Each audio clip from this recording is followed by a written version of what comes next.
Nithyanandam Paramasukadam Kevalam Jnanamurtim Dvandvatitam Gaganasrisham Tattvamasyaadhilaksham Ekam Nityam Vimalamachalam Sarvadi Sakshi Bhutam Bhavatitam Trigunarahitam Sadgurum Tam Namami. Nithyanandam to all the participants that are here with us. Welcome each and every single one of you that are tuned in today for the day 3 of Paramashivoham Level 3 program. And I'm so excited to have each one of you that have logged in, tuned in here with us. And just wanted to say today is a very, very, very special day, very important day where we are going to learn one of the most ever, I should say, a concept that all of us are so afraid about, that we all carry a lot of fear about. Understand all the fears that you have in your life is rooted in this one fear, fear of death. And today, that is the very subject that we are going to be learning about. And today, the deity being Kalabhairava Murti. Today's day is going to be filled with a lot of mysterious, mystical aspects of life being addressed in the most profound manner. Today, all of you are going to be having a very unique, exclusive, special process called the death meditation process. This process is going to be taking all of you through understanding about death, where you are going to literally live through death, go beyond death itself. All of us are going to be experiencing this amazing conscious death process with the grace and blessings of Swamiji. Swamiji himself is going to be conducting this. Make sure you do not miss out even a single part of the session. And there's so much of love from all of you. It's so nice to see all the participants here.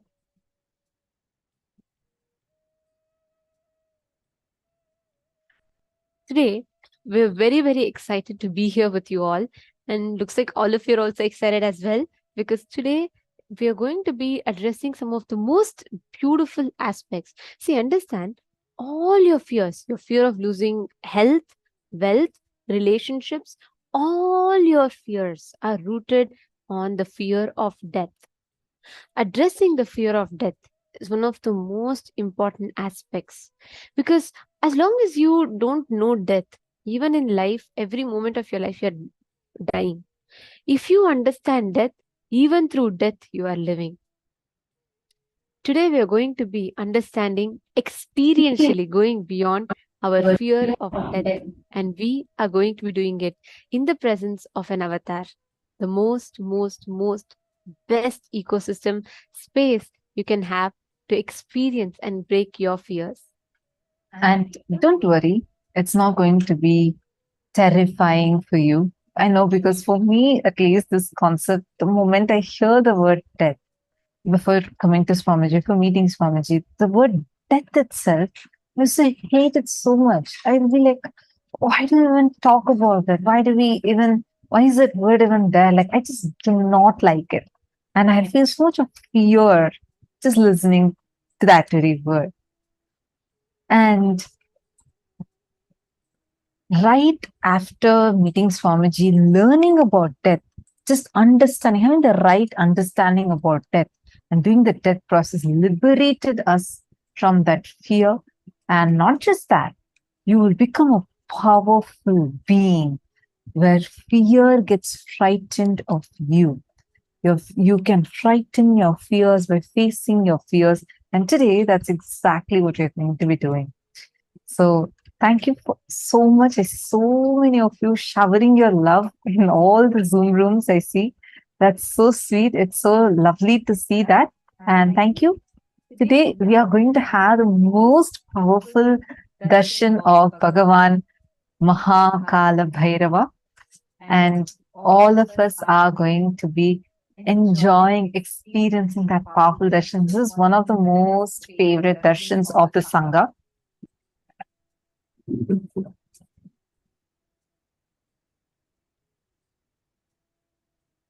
And every one of you that are here today, through the day, ask your questions and share your experiences, keep sharing your clicks, and we will be learning about it. So without further delay, let's all enter into the first session of the day. And today, in the first session, we are going to be learning about Mahar Loka, since we have the darshan of Bhagavan Mahar Kālabhairava. The first session is on Mahar Loka. What is Mahar Loka and how Mahar Loka is the largest universe in the entire cosmos. So let's learn about it now.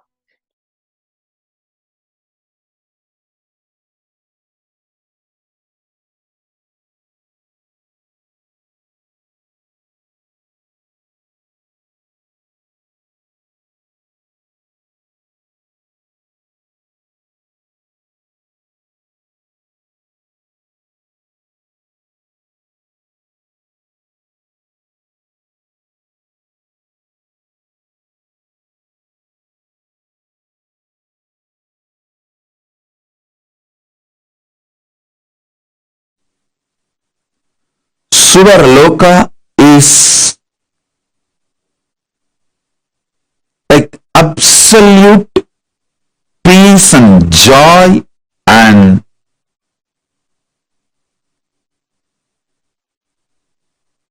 all upgraded life than planet Earth.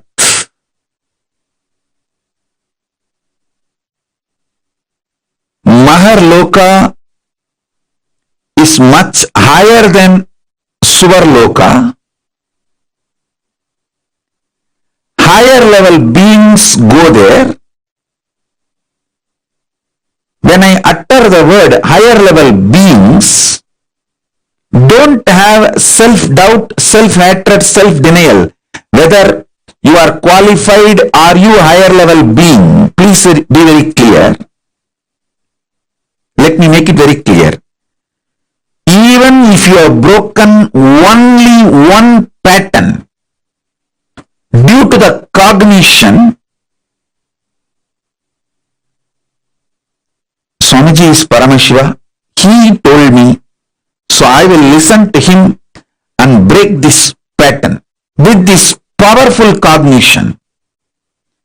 Even if you have broken one pattern, it may be dropping non-vegetarian or dropping this obsessive compulsive disorder or dropping the postponing pattern or dropping the laziness in the morning, early morning laziness, or dropping your shyness, dropping your fear to speak in public, even any one pattern, if you have dropped, cognizing my Paramashivatva, because Swamiji is Paramashiva, I should listen to him than to my patterns. With this cognition, even if you broke only one pattern, you are qualified for the initiation. You are qualified to be airlifted, conscious lifted to higher lokas. You are qualified to be fueled, empowered with the Tejas, Ojas and Kundalini Shakti to get into the Swarga Loka, Mahar Loka, Jana Loka, Tapa Loka, Brahma Loka, Kailasa itself, Maha Kailasa itself. Above the Brahma Loka is Parandama, Vaikunta, then above the Vaikuntha is the space where the Kailasa, and above the Kailasa, Mahar Kailasa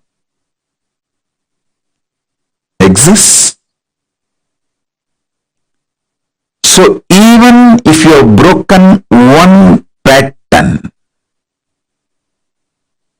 you are already initiated. You have qualification to be fueled, empowered, awakened with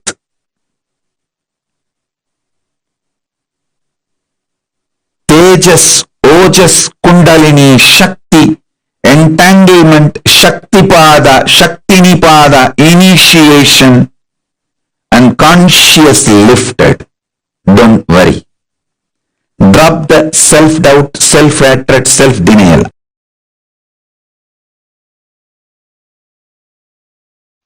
Oh, listen.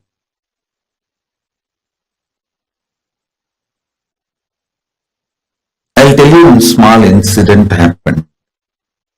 Once in the energization, one person came to me and said, Swamiji, give me my past life memory. He wanted to know what he was in the past life and the past life memory.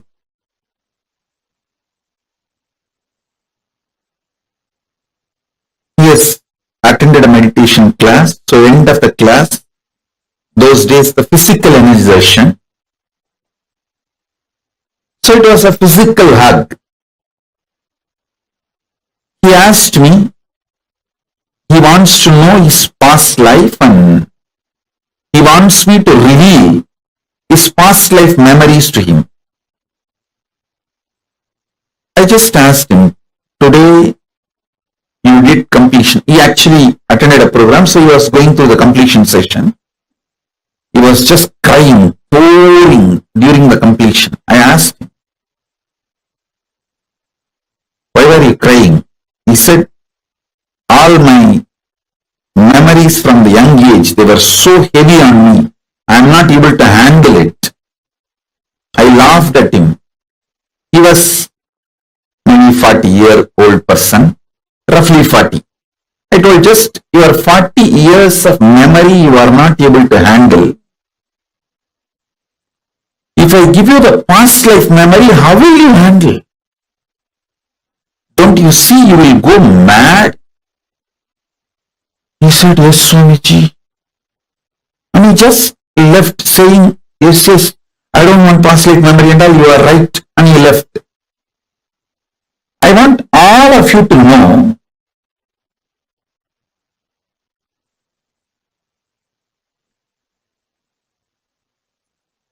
what he did is wrong. Listen carefully.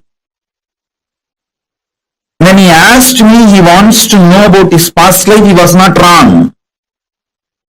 But when I told him, will you be able to handle that memory? And he gave up, is wrong. He should have asked me, Swamiji, tell me how I can handle the large memory. Listen.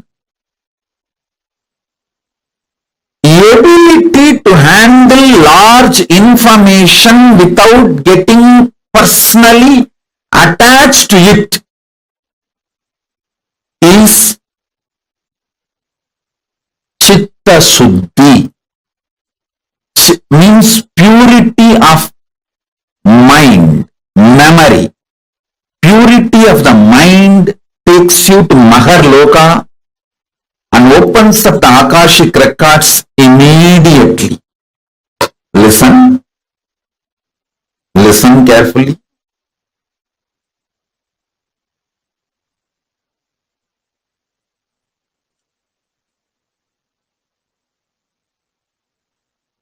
I am not teaching you any self-development shit. No, I don't believe in that.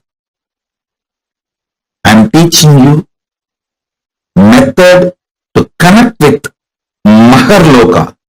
Mahar Loka means Mahaloka, the that largest universe and have access to all the knowledge of cosmos. Listen, but I am not teaching you completion for any frictionless existence. I am teaching you completion to connect with Mahar Loka, Mahar Loka.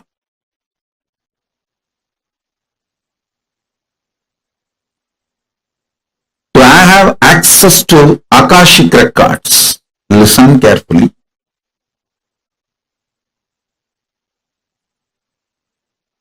Understand?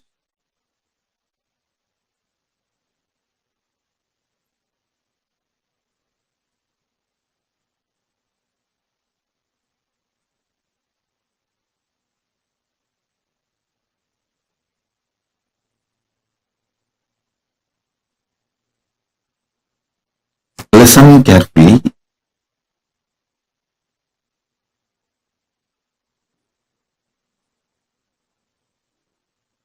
Handling large amount of material information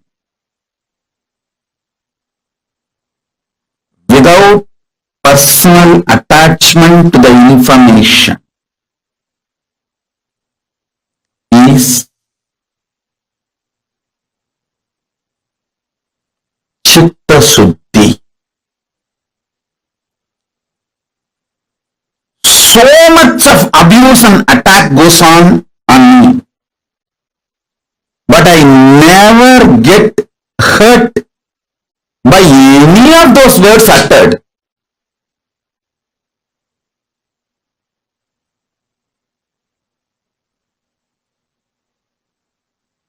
So much people praise me. Oh, you are Paramashiva, you are this, you are that.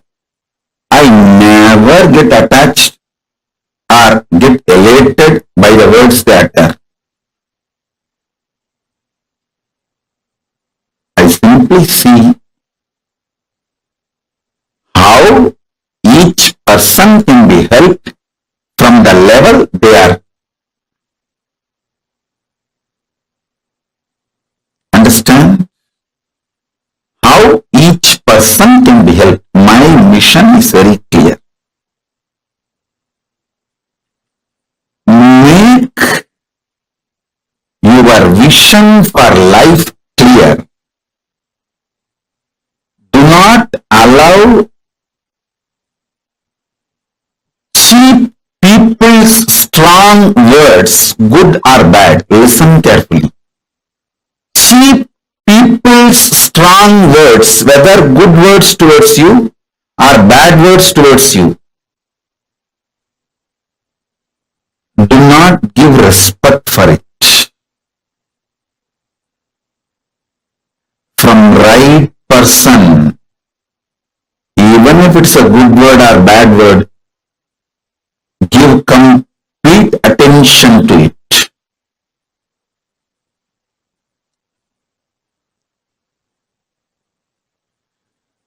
Let me repeat. Ability to handle large memory. This comes by non-agitated, non-violent, non-reactionary, Paramashanta inner space. Listen carefully. Who wants you to expand and grow is a good person. Who wants you to fail is a cheap person. Anyone who has become successful will only want you also to be successful. Anyone who has wasted their life will not know how to become successful, and they will not expect you to be successful, and they do not know how to be successful. Listen.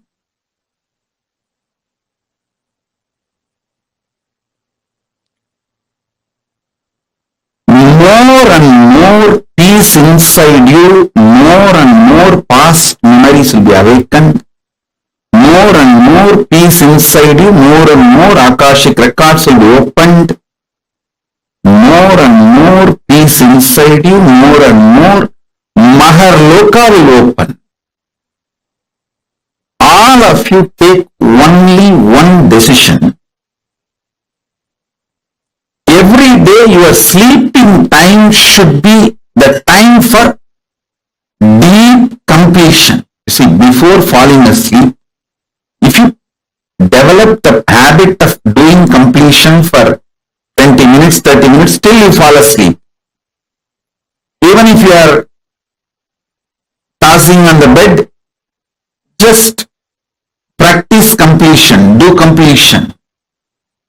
Your breathing will be aligned towards deep sleep and you will fall asleep. If you do completion and fall asleep, the peace inside you will become like a, how the ice becomes intense spatika. Same way the peace inside you will become Paramashanta. Listen. Ice. For a long time, if it was not disturbed, if it did not melt down, it will get solidified and that becomes spatika. Ice added with a quality of carbon becomes spatika linga, spatika stone. If you received Atma Linga, you will know that is spatika actually. Spatika is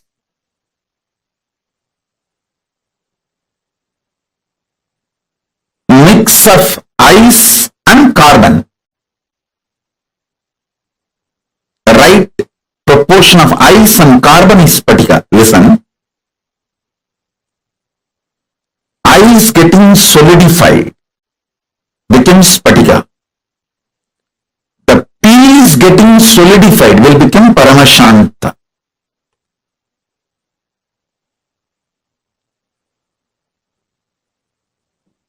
One of the greatest achievement human beings should do in their life is this Paramashanta.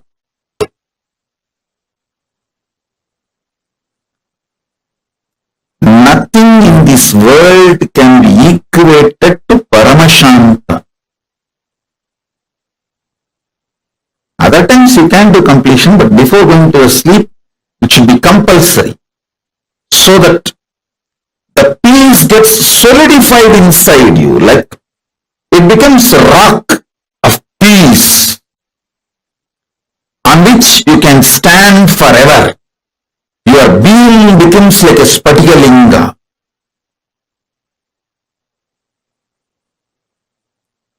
Now whatever I introduced about Akashic Records and Mahar Loka, please type. Then I will take you to the next step. Oh, listen. I will repeat again. Listen. Whenever the memories come up in you, when you get personally attached to it, you flare up. One bad word uttered by your father or mother or uncle 10 years before, still you flare up and suffer for it. Listen carefully.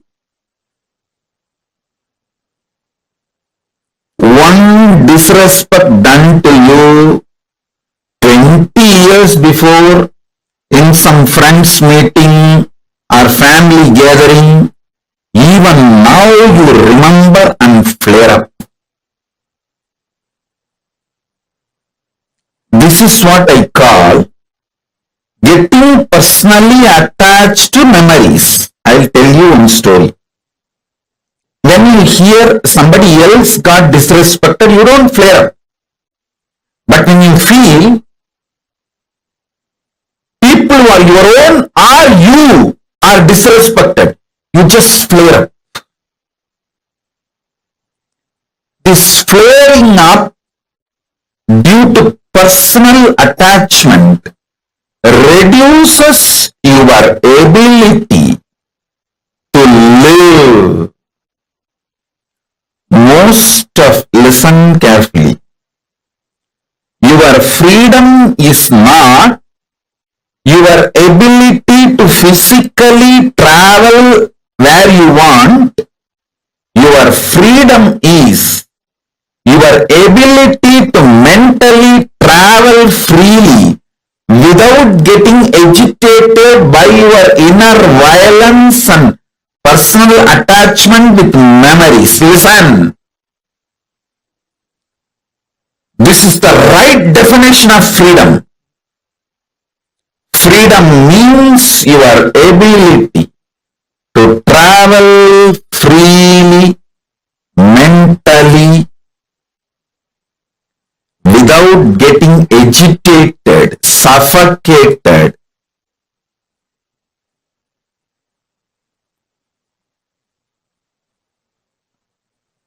through the personal attachment with your memories. Many of you cannot travel peacefully mentally more than 60 seconds. 60 seconds only is your freedom, not more than that.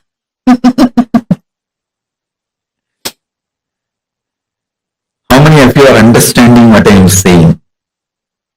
60 seconds is your maximum freedom. Actually, the freedom should not be calculated in the length, but it should be calculated in the time. Freedom should not be calculated in meter, kilometer, unit. It should be calculated in the second, millisecond, minute unit.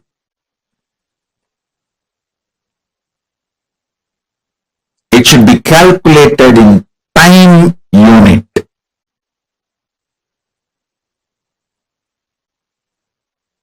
How many of you understand this? Every second, minute, third minute, you get agitated, irritated, reaction starts inside you, whether you get triggered from outside or in your own memories trigger due to your personal attachment to your memories. Past informations triggers. How many of you understand that?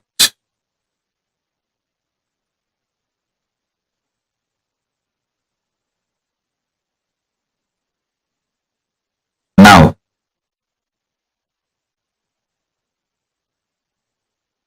all of you take a few minutes and type what I explained now. Your freedom should be measured on time, not on meter. It is not your ability to move around. It should not be measured by the ability to move around, number of meters, kilometers, all that. Your ability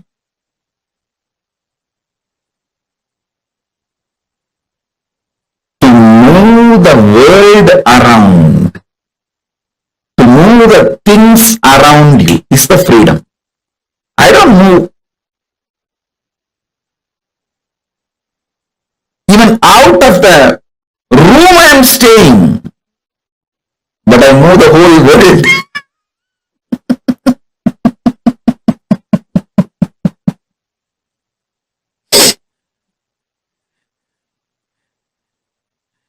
So, freedom should be measured not on meters, but on minutes.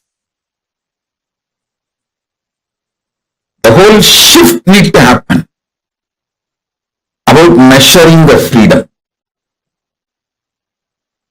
The number of seconds you are able to freely handle your memories in the inner space without getting triggered, agitated, irritated, frustrated, suffocated, pained.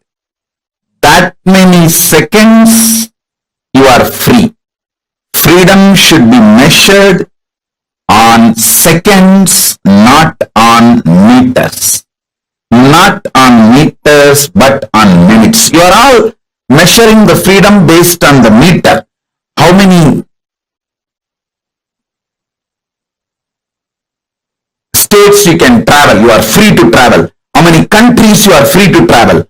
How you call that as a freedom.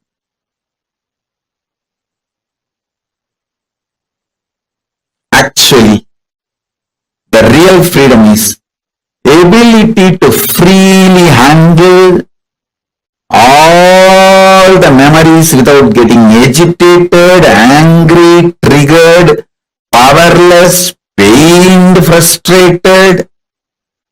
That's exactly, precisely freedom. Listen. All of you now sit casually. See, actually switch on the timer. If you have watch or timer, switch it on. Sit casually and see how many seconds you are able to sit without getting irritated or agitated by some memory, something inside. Without getting powerless, powerlessness, pain, agitation, irritation, without having any of the trigger, reaction. How many seconds you are able to sit, just see. And then put your timing now. Put your freedom minute, the freedom unit in minute. Let's see. Let's measure each one's freedom. If you understand what I am saying, this freedom, then you will be able to understand the Pusalar Nayanar story. The great Nayanar who built Shiva temple in his inner space, for which Paramashiva attended, rejecting the stone temple built outside by the king of Pallavamsa. Pallava king built a huge stone temple. Shiva told, your Kumbhabhishekam, you postpone it because I have to attend the Pusalar's Kumbhabhishekam, who built temple in his inner space. If you understand this concept of freedom based on minute and Pusalar Nayanar story, you will be able to understand very well why Paramashiva decided to go to Pusalar Nayanar's inner temple.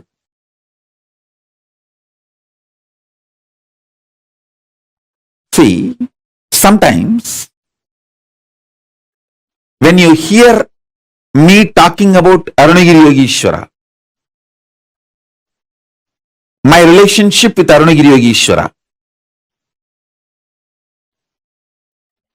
how I had the initiation into Paramadvaita, even if you don't agree with all my lifestyle theories, principles, you feel, I think this is possible. This is possible. Maybe this possibility is available even for me. Not only for him, even for me it is available. It is possible. That clicks. Anything which clicks with you as possible, that is yourself in Mahar Loka. Listen. The part, the whole which you deny due to your self-doubt, self-hatred, self-denial, SDHD, that personality, that identity, that self is the Swarga Loka, self of you.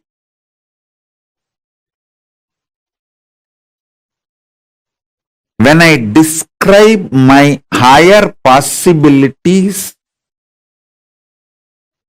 if it clicks with you, I feel this is possible even for me.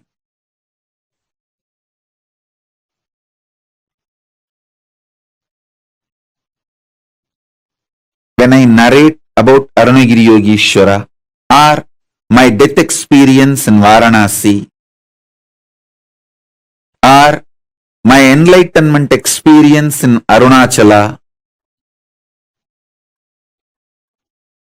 or my experience of feeding Ganapati, how many of you feel, this is possible even for me? I don't think he is lying there. He may be doing many things which I may understand, may not understand, but he is not lying there and he is not telling lies. This possibility exists.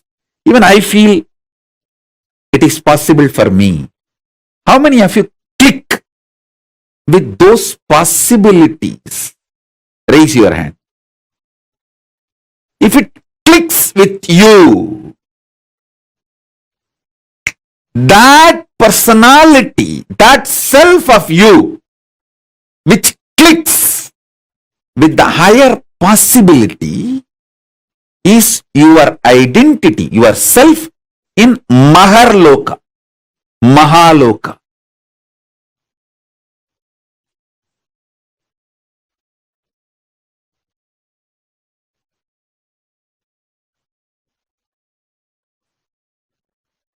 When you decide ferociously with a super determinism, will, persistence to face your highest possibility which is clicking with you, you manifest yourself, you face yourself spontaneously in Mahar Loka. I tell you, when I heard the story of Nambiyandar Nambi feeding Ganapati, I had the glimpse of my possibility of same, and I ferociously decided to face my possibility and manifested Mahar Loka here by facing my identity, myself in the Mahar Loka, and fed Ganapati. Ganapati ate. Ganapati ate from Nithyananda of Mahar Loka, not from Nithyananda of Bhuloka as you think. Finally, all 14 Loka Nithyananda merged into this Nithyananda as Paramashiva. But when Ganapati was eating, he was eating from the Nithyananda of Mahar Loka. Nithyananda, address, Makar Loka, Mahar Loka.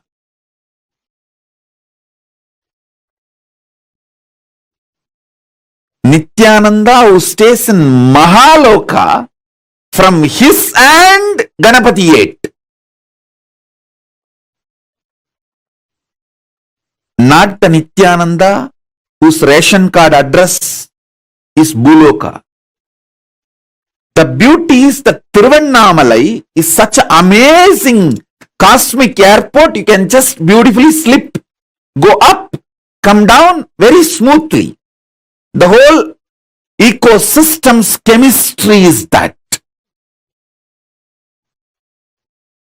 Nithyananda staying camped at Mahaloka, fed Mahaganapati. So understand that.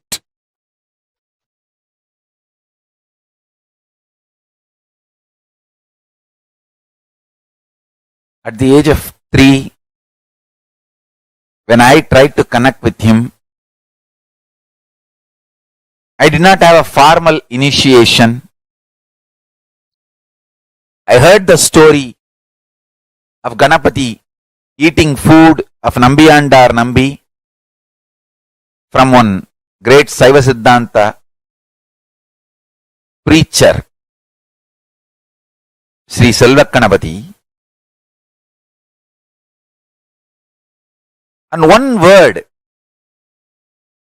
which he uttered just got stuck in my inner space. That Nambiyandar Nambi calls Ganapati, Mahaganapati Paramborule.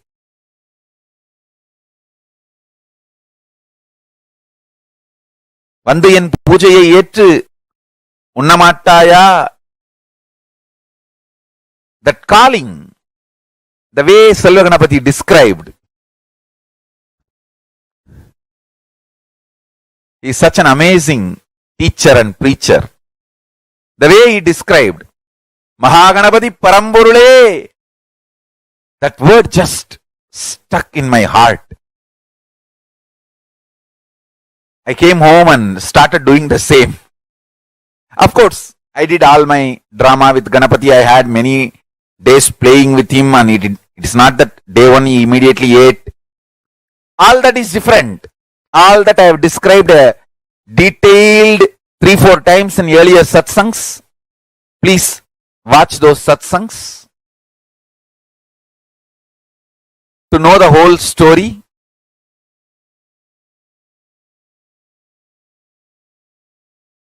We have multiple times I have described the whole story. One thing I did with all my sincerity, I called Mahaganapati Paramborule.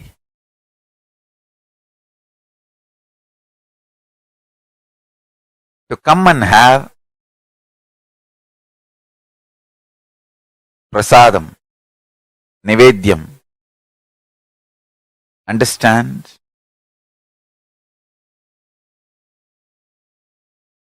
As I described in the earlier satsangs, when he ate, not only he gave me the Savikalpa Samadhi experience, he gave me such powerful experience of Nityatva. He opened the doors of Nityatva for me.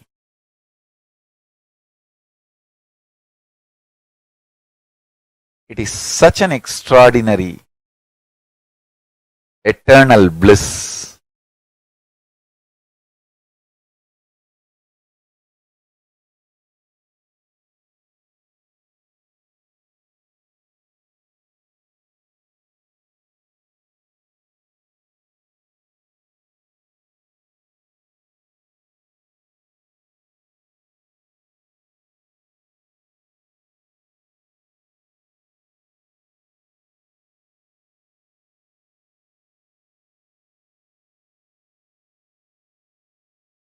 Listen.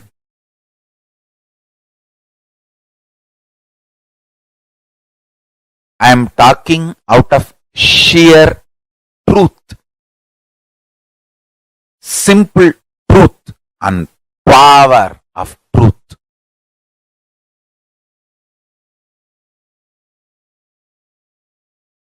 Nityatva dimension exists. Mahaganapati will open the dimension for all of us.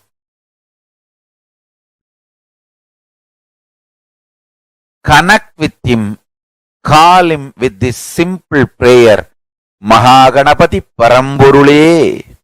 It means that, O Ganapati, the ultimate existence, ultimate source. Paramborule means the ultimate existence.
This is Belingal. I from Norway. 27th of July, I did group puja. In this puja, we allowed to write 4 family members. So I write down my husband name and my parents to pray it healthy. Around 2 o'clock in the morning, puja is finished in Norwegian time. Then after 5 hours, we eating breakfast and we go to work. But before we eating breakfast, my husband used to take some medicines and using spray to his nose and drop his eyes because he is very seriously for allergy. He is nearly 30 years. And if he don't use that, he is painful. His eyes couldn't open, and nose is bleeding sometimes. Using this medicine also over 1 year and couldn't stop. But just the same days, in that morning before breakfast, he didn't do the same action. I'm very surprised in that time because he is a Norwegian. I didn't tell him I did puja for him, and I also didn't ask. So we just go to job. After we go back home, and in the evening we have a free talking. I asked him, today you forgot using your medicine for your allergy for your nose and eyes. He said yes. Today morning, when I wake up, I suddenly decided myself I don't want using my medicine. So whole day I didn't feeling unwell. It's quite well. So I quit it. In my mind, I think, wow, this must be Swamiji did, and strongly recommend everybody to participate in the ritual in the Swamiji of us to get blessing. Nithyananda.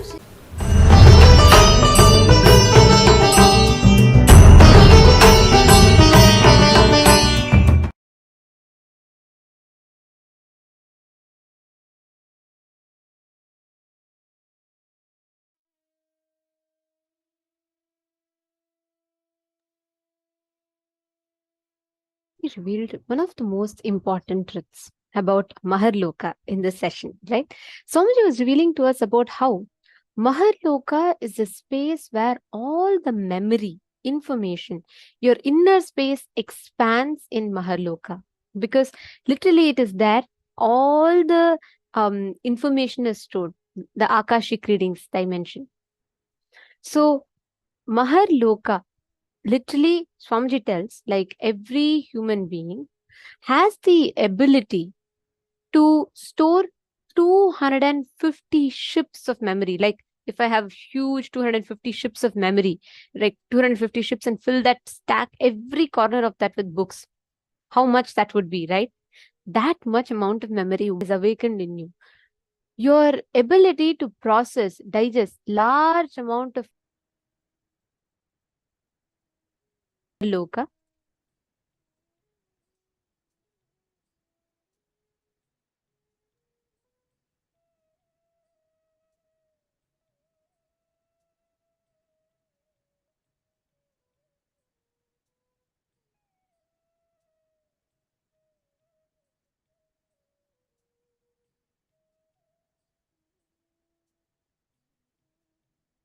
So I'm just going to quickly rephrase what she was saying, paraphrase what she was saying.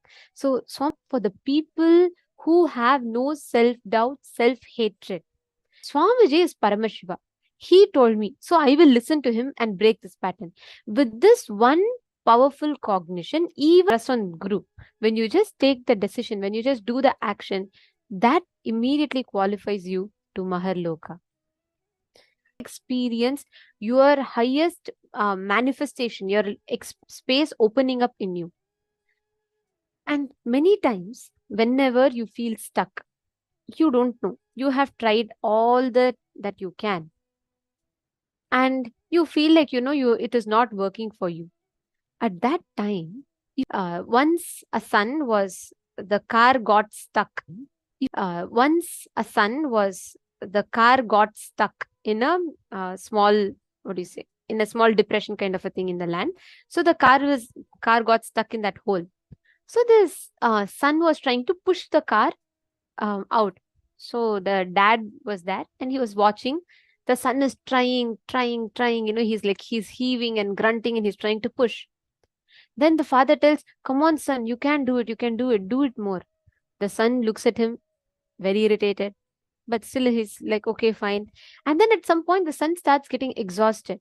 And then he's still trying to push. And then the father keeps telling him, "No, use all your strength, use all your strength."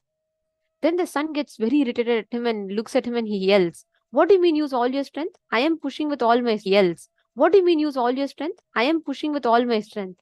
Then the father says, "No, you're not pushing with all your strength. Even I am your strength. You're not pushing. You're not taking me. You're not taking my help to push it." And then the father goes and helps him push. This is literally what an avatar does.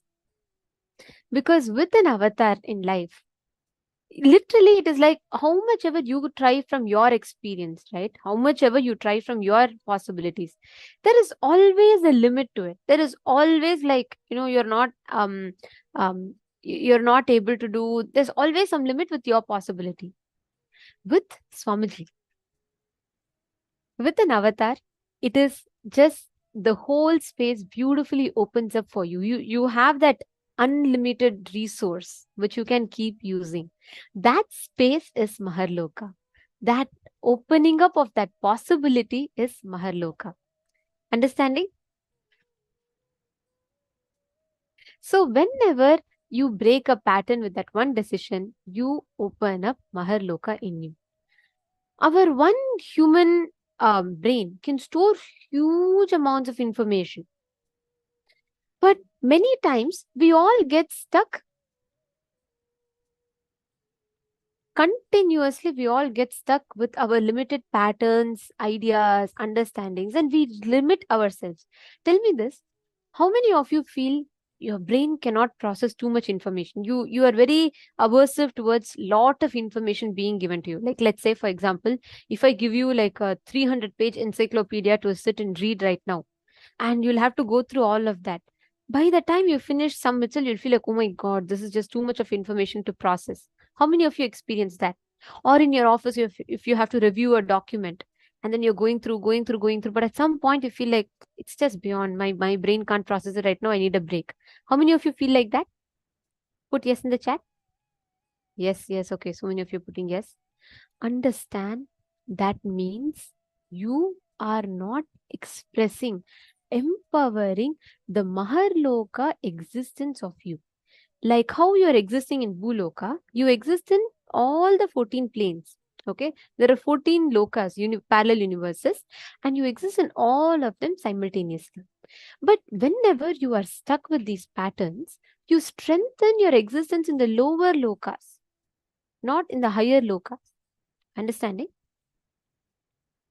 So the more and more you get stuck with that, the more and more you do not move, you do not complete, you do not break free from that.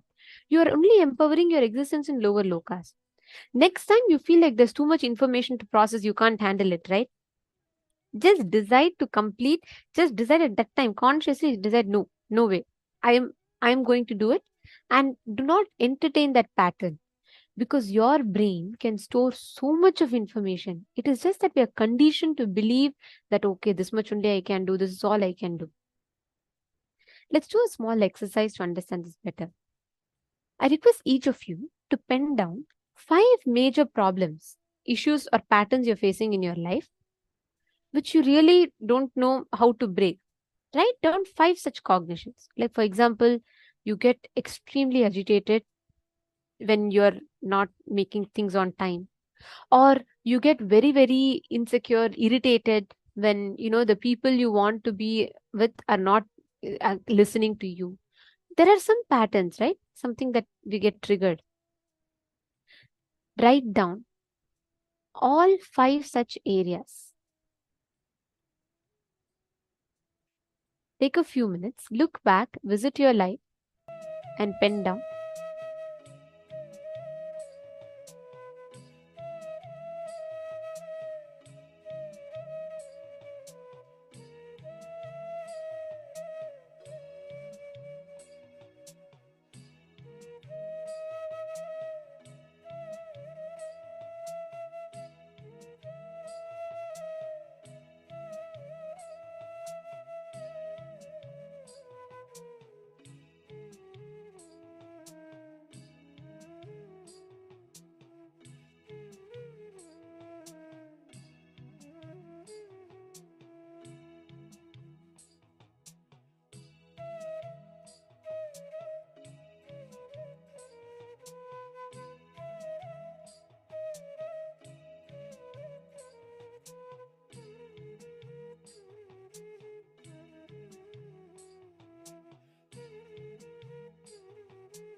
Pattern that you're stuck with.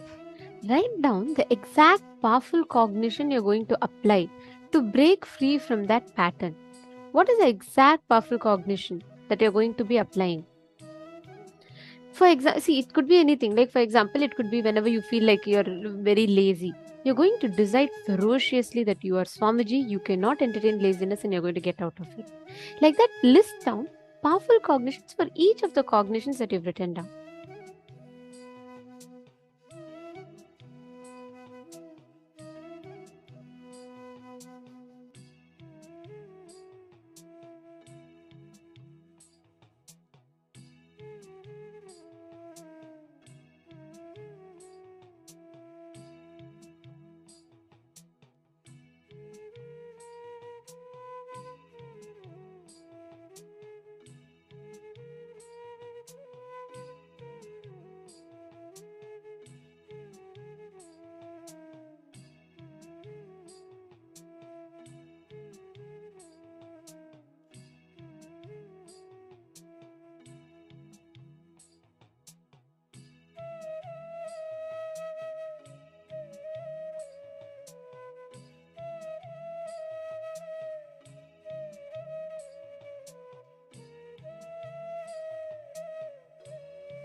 Any pattern in life, just your one decision is enough to break it.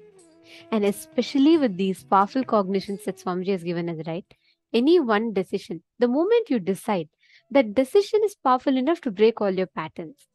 See, this whole Paramashivoham is all about all that we are learning is about how these patterns can be broken for you to form powerful cognitions in life, and how you can apply those powerful cognitions to manifest whatever you want as reality in life. Okay. And today, the powers that we are going to be manifesting, the all the powerful cognitions and initiations we're going to be receiving are all very closely related to this truth. If we just understand, if we just cognize how you can manifest that experience inside of you, you'll have a breakthrough in the way you cognize life. Anytime you are stuck with not being able to manifest powers, or not being able to manifest anything you want in life, you just need to do this one thing. Just you need to again and again remind yourself, complete within you, and you need to give yourself that breakthrough by constantly manifesting powers, constantly moving yourself towards the breakthrough. Okay, so today all of us are learning about, we're all going to be having the death meditation process. And please understand, today's death meditation process is something that's very, very, very powerful, because it is literally going to be breaking free you from all the wrong definitions, ideas you carry about the death, fear that you carry about death, all the wrong incompletions, patterns you carry about death. Completely, Swamiji is going to be redefining all of them.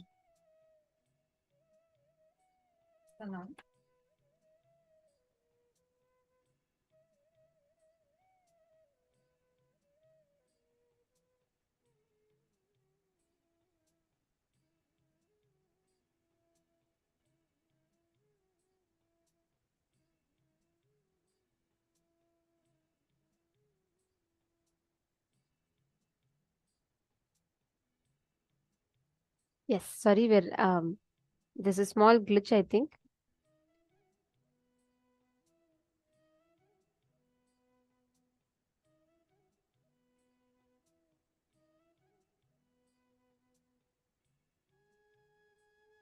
Nithyananda, please bear with us. We're fixing her audio issue and you'll be able to hear her soon. So basically, what we are going to be doing now is understand. Today, all that we need to understand about death, going beyond death, understanding Mahar Kālabhairava, manifesting this Akashic readings, the ability to experience the powerfulness in your inner space, ability to digest, literally manifest Mahar Kālabhairava through you. Now, only one thing that all of us need to do to experience this, we just need to understand the exact process, the exact technique that Swamiji has given us for us to manifest this space, for us to experience that space of being Kalabhairava.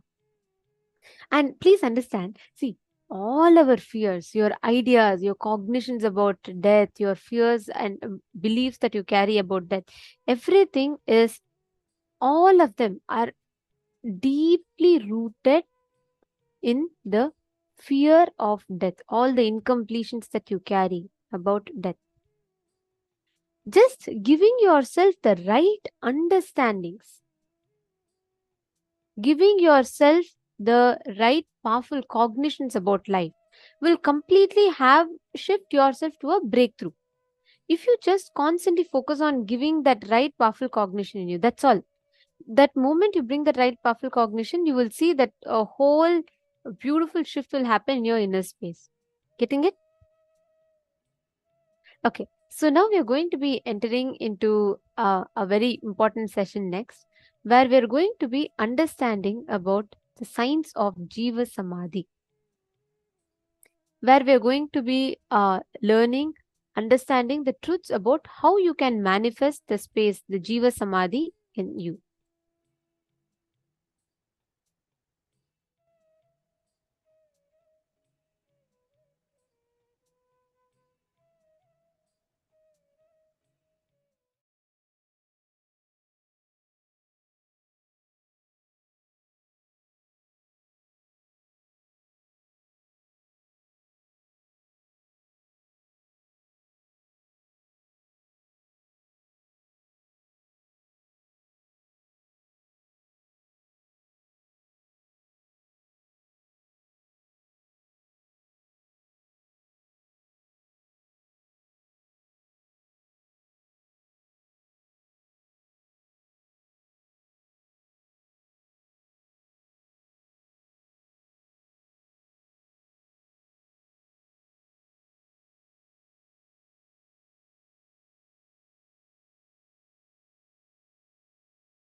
First, nothing can be destroyed. Please understand, none of your actions, thoughts, plans, emotions, words, nothing can be destroyed. Everything is addition to existence.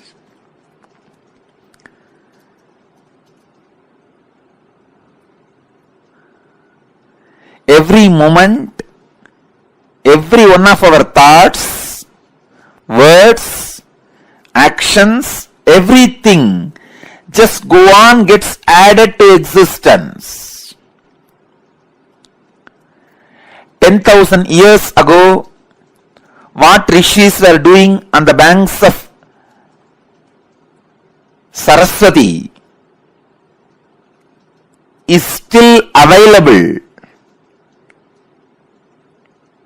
in the cosmic archives as if it is happening now. Please understand, 60,000 years before, what human beings were doing in the Ganges civilization is available as if it is happening now with the 4D clarity, not just 3D, 4D clarity. Nothing can be destroyed in the world. Everything is stored.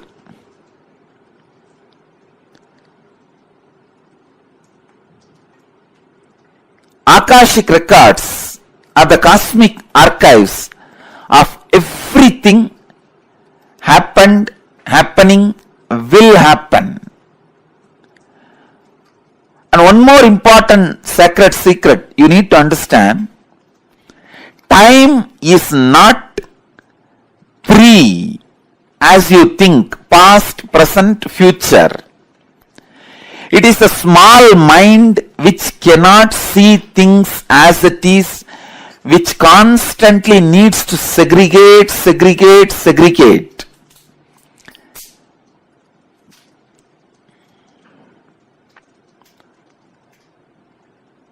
For example, if you keep a fruit basket on the table, ordinarily if you look, you will look in one moment and you know it is a fruit basket and 5 different fruits are there. But for a child, it cannot grasp the whole thing immediately.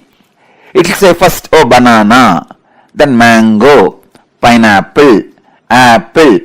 It can understand only one by one. Same way, the past, present, future. In Sanskrit we call it Kala. Only an ignorant mind which cannot grasp perceives as past, present, future. But in truth, it is not 3 different things. An enlightened being sees Kala as one entity, one experience, one reality. Continuously, wise men all over the world, again and again, in all religions, repeat this one truth. History repeats itself. Understand, the patterns are same. So it is not even repeating, it is rebeating. The whole life is certain rhythm with certain beats. That rhythm is continuously moving. Even the word repeating is not right word. Rebeating is right word. History is constantly rebeating itself.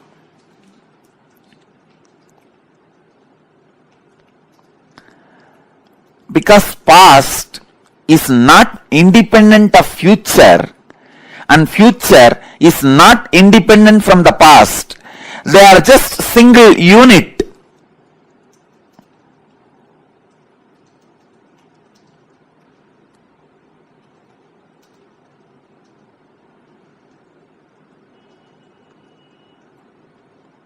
Your innermost consciousness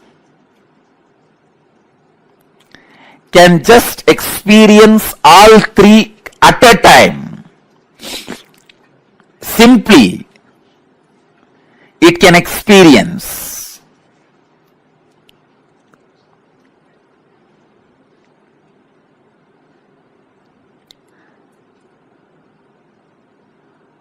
Past, present, future.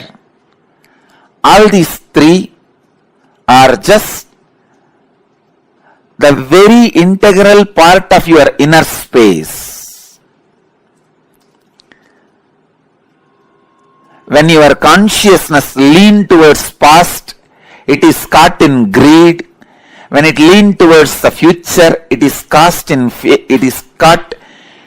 fear. When it is sitting with the present, it is inspired. Please understand, when it moves towards the future, it is caught in fear. That is why it jumps to greed.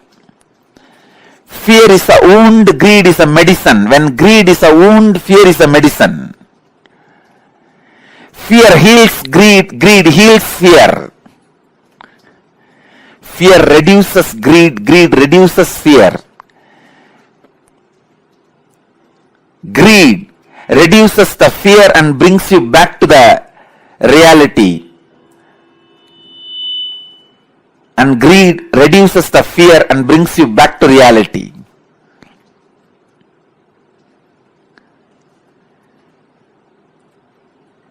Past, present, future. All three are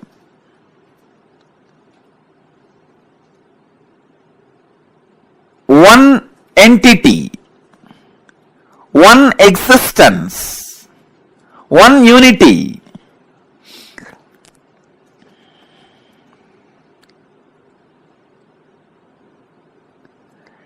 Just with the consciousness which does not get stuck in the fear or in the greed, you can see the whole. You can see the whole. Please understand. You can see the whole.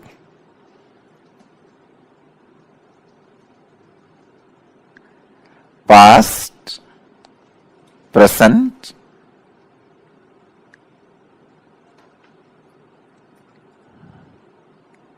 and future.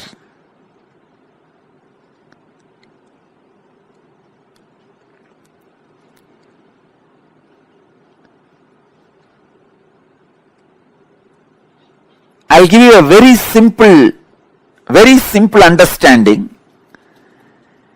As on now, each one of you will be having some fears about the future, some desire about the future. Constantly your inner mind will be projecting your fears are going to be reality. But your desires are saying, no, your desires should become reality. So now leave both.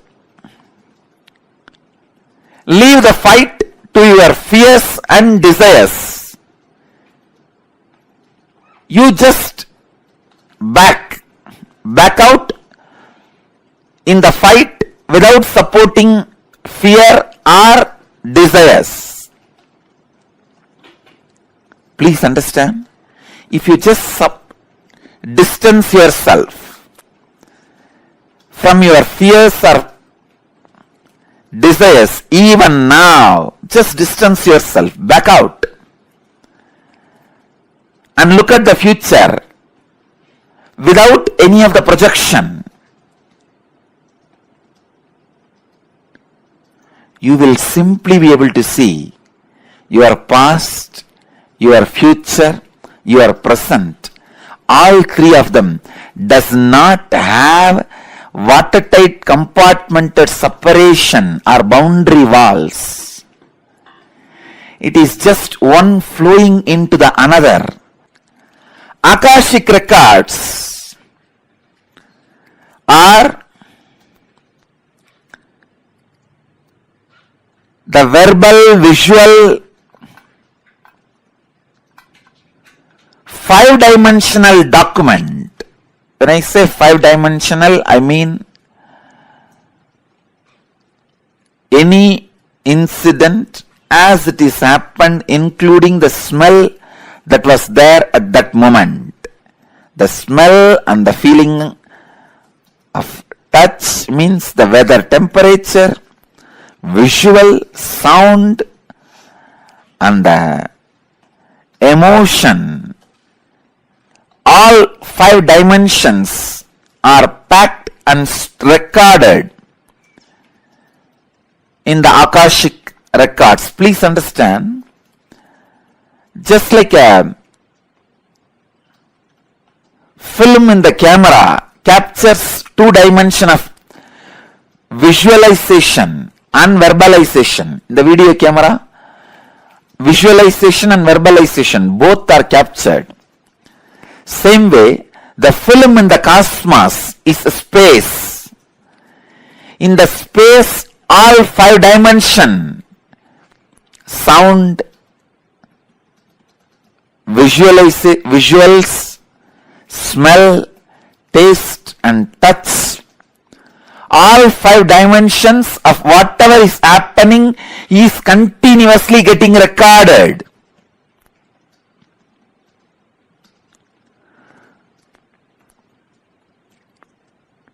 As the future is nothing but the extension of the past, the future is also predetermined. The major course of the future is predetermined. Please understand. In the past, in India, people were sitting on the floor, having plates and eating with the hands.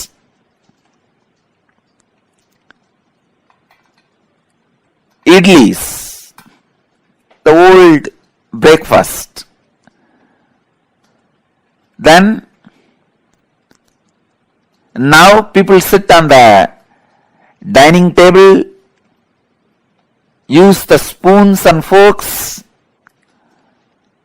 maybe eating pizza. In the future, they may be sitting somewhere, eating something, using something. That may change in future, but they were eating only through mouth in the past, now also only through mouth. In future also they will be eating only through mouth. That cannot be changed. So the major things in the past or in the present or in the future cannot be changed. Please understand, when I utter the word future is predetermined, realize the freedom in you. Don't be frustrated. All the frustrating parts of your past can be changed. Only the components and the parts which puts you in restful awareness are predetermined. Let me describe more clearly.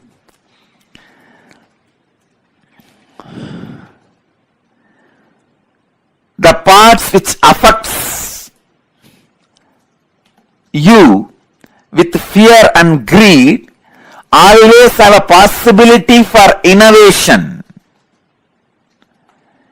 If you are affected by the fear of a snake or greed of something, those things can be changed in your future because that is not reality. But there is something which is reality, which always puts you in restful awareness, that cannot be changed. Let me give you one example from Vedanta. I know I am talking about very subtle concepts, very subtle truths. If you are a new person, new visitor, and it is too much for you, I sincerely apologize.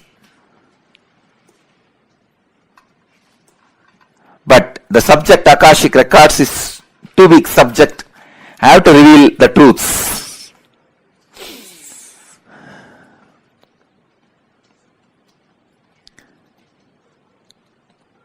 Please understand. In the dark night, you are walking in a forest alone. A rope is lying on your way. The moment you see first thing, naturally, you will have a fear stroke. It may be snake. At least for a few seconds, you will be in that mood. It is a snake. And most of us, our eyes have so much of power. It will show as if that end of that rope is moving little bit. That's power of our eyes.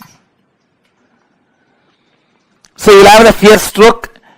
In few minutes, if you observe that rope very closely, strongly, intensely, suddenly you'll realize, no, it is not snake, it is just ordinary rope lying. Then you will just settle down, relax. First, the impact happening on you, that fear. The second, the realization of you relaxing into the restful awareness. So these two components are there in this whole incident. This falling back into the restful awareness can't be changed even in future. The restful awareness is reality that does not change in the past or in the present or in the future. When I say future is predetermined, I mean the component of the restful awareness is predetermined. You have to fall back on the restful awareness. So be free. You have no suffering. No incident in your future can destroy you. You have to fall back on the restful awareness. It is predetermined destiny of every being. But the component of this fear can be changed. Instead of the fear of the snake, you may superimpose alligator on that rope. If it's a big rope with few stones around it, few leaves placed around, you can project an alligator instead of snake. So the possibility of the projection is the changeable part of your future. And the possibility of falling back on the restful awareness is predetermined part of your future. When enlightened masters say future is predetermined, they are saying the truth. When enlightened masters say future can be changed, can be altered, they are saying the truth. Please understand. When enlightened masters are saying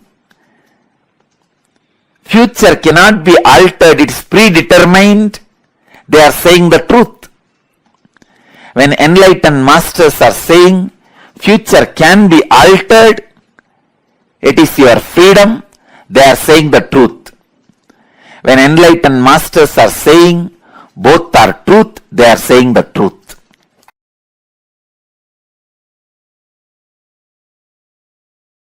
The Akashic Records are, it's like a password being handed over to you. All the informations are there and this is the password, please see it, that's all. The Akashic Records are like DNA of the universe. Each soul has its own Akashic Records and there are collective records of all souls of all journeys. That's what I call all souls of all journeys, is what I call Hiranyagarbha. So now I'll add some of my insights. First thing, understand, all the information you collected through all your births is available in your DNA. Second, you can access some of them just to understand and not to waste the time doing the same actions again and again, thinking you will have the joy end of this action. See, it's like if you have done certain action and you did not receive the joy which you wanted, and if you forget that you did that action and did not have the joy, you will be trying it again and again in various ways. But if you remember, you did this action, did not have the joy, you will not try it again. You will not waste your time on it again. So accessing DNA code, reading Akashic record will be useful in that way for you to become enlightened. Not to waste your time on the foolish things which you are trying to do again and again and again. For example, fighting with the master. You know, end of the day I am only going to win. And even if I let you win, means you are losing the whole game. That is why I am just letting you win, or feeling that you are winning. This is one of the major foolishness. But if you have the access to Akashic record, even once or twice, if you have access to the past once or twice, through your DNA, suddenly you will be awakened. Oh God, how many times I will be doing this same foolishness? It is time. Start living, doing, and no making decision. You will learn the art of surrender. You will learn the art of surrender in your practical life. That's why sometimes I encourage few people to go for this Nadi reading. Because this Nadi reading is Akashic records outside your DNA. Sometimes it will not be 100% perfect and you will not have a trust also. Even if they miss one information, did not read properly, because it is so subtle, not only the word, even the interpretation. So subtle, sometimes you will miss one information, that reader misses one interpretation and you lose trust over the whole thing. Try to read the Akashic records inside the DNA. That is why sometimes I read your DNA and tell you. Then if you go and see the Akashic record and matches, then you will have the tremendous respect on my word, which I read as your Akashic record, and the Nadi, which is the outside Akashic record.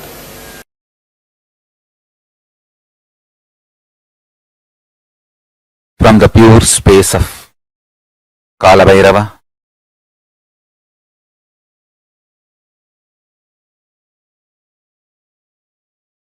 Paramashiva is revealing all these great truths to the world.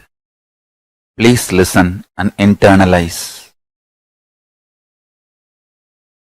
All these truths are independently powerful and capable to make your consciousness into super consciousness.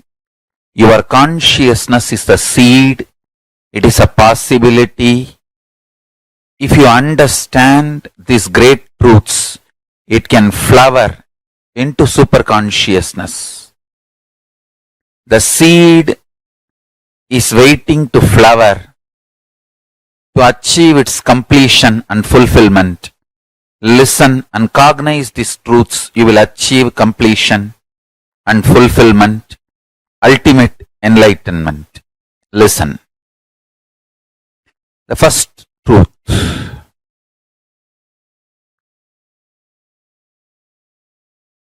Kala continuously meets your consciousness now. So the mood of your body, your mind, your physiology, your psychology, you keep now, plays a very important role in your whole life. If you keep the now in incompletion or hopes,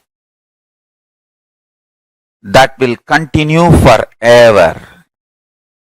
If you keep the now in the completion and clarity, that will manifest forever. Kala does not meet your consciousness in the past or in the future. He meets your consciousness now, in the present. So, again and again, during your present moment, be in the space of completion. Learn to bring completion to yourself, restful awareness to yourself now, and do not have guilt or worry if you have the influence of the past and influence of the future on present now. Guilt or fear is one more incompletion that is not going to help. So, not engaging with guilt, not engaging with fear, unclutching with fear, incompletions, guilt is the right attitude.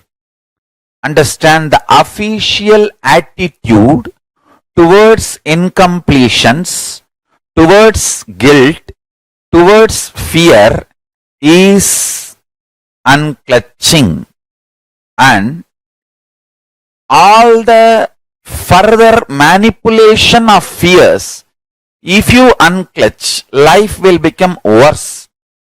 All those fears are manipulation of fears.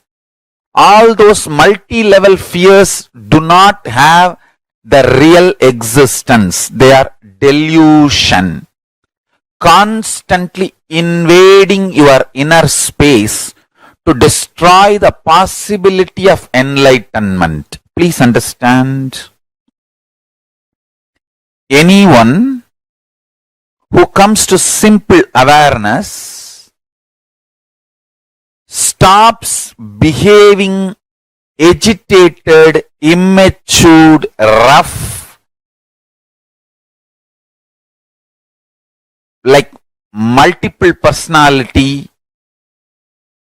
All this layered fears, fear, guilt, powerlessness, incompletion are layered. Please understand, this is the Deva Rahasya.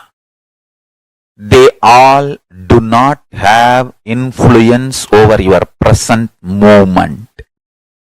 This present moment, you meet the consciousness.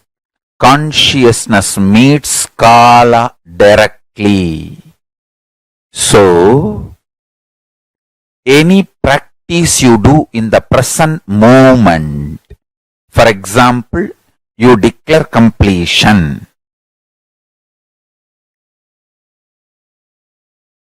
Immediately, even 2000 years of incompletion has no power over you.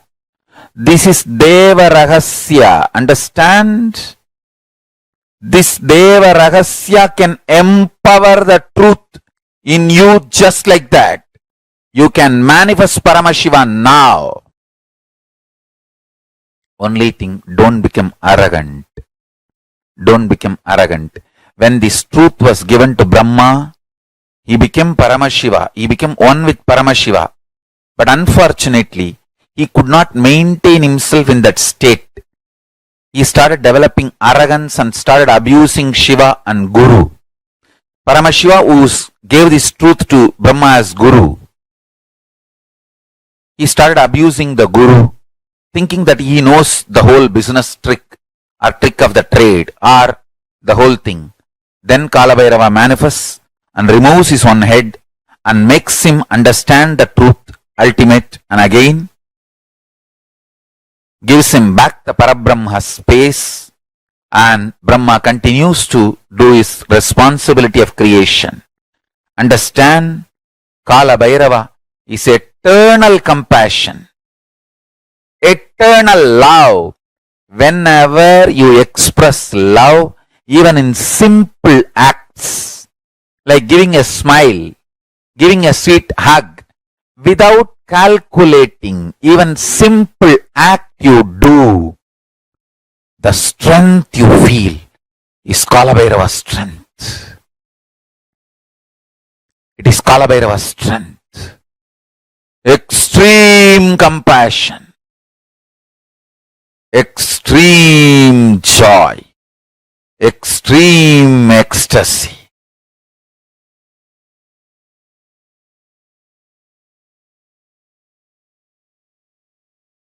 Brings intense powerfulness and strength in you.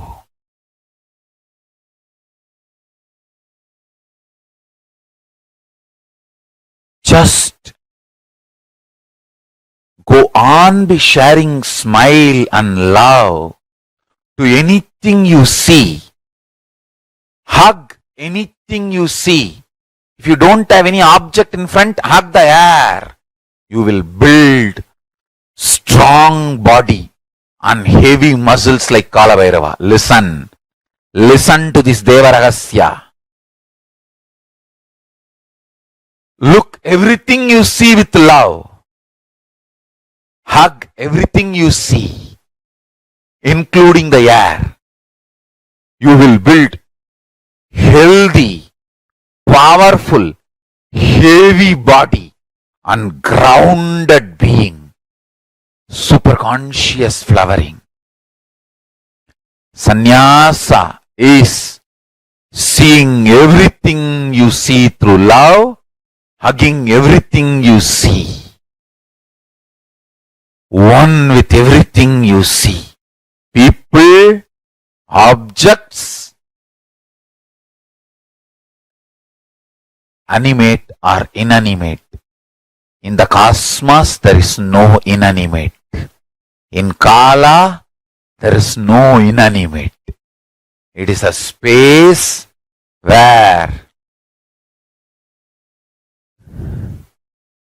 the big bangs and black holes, planets, suns and stars and moons evolve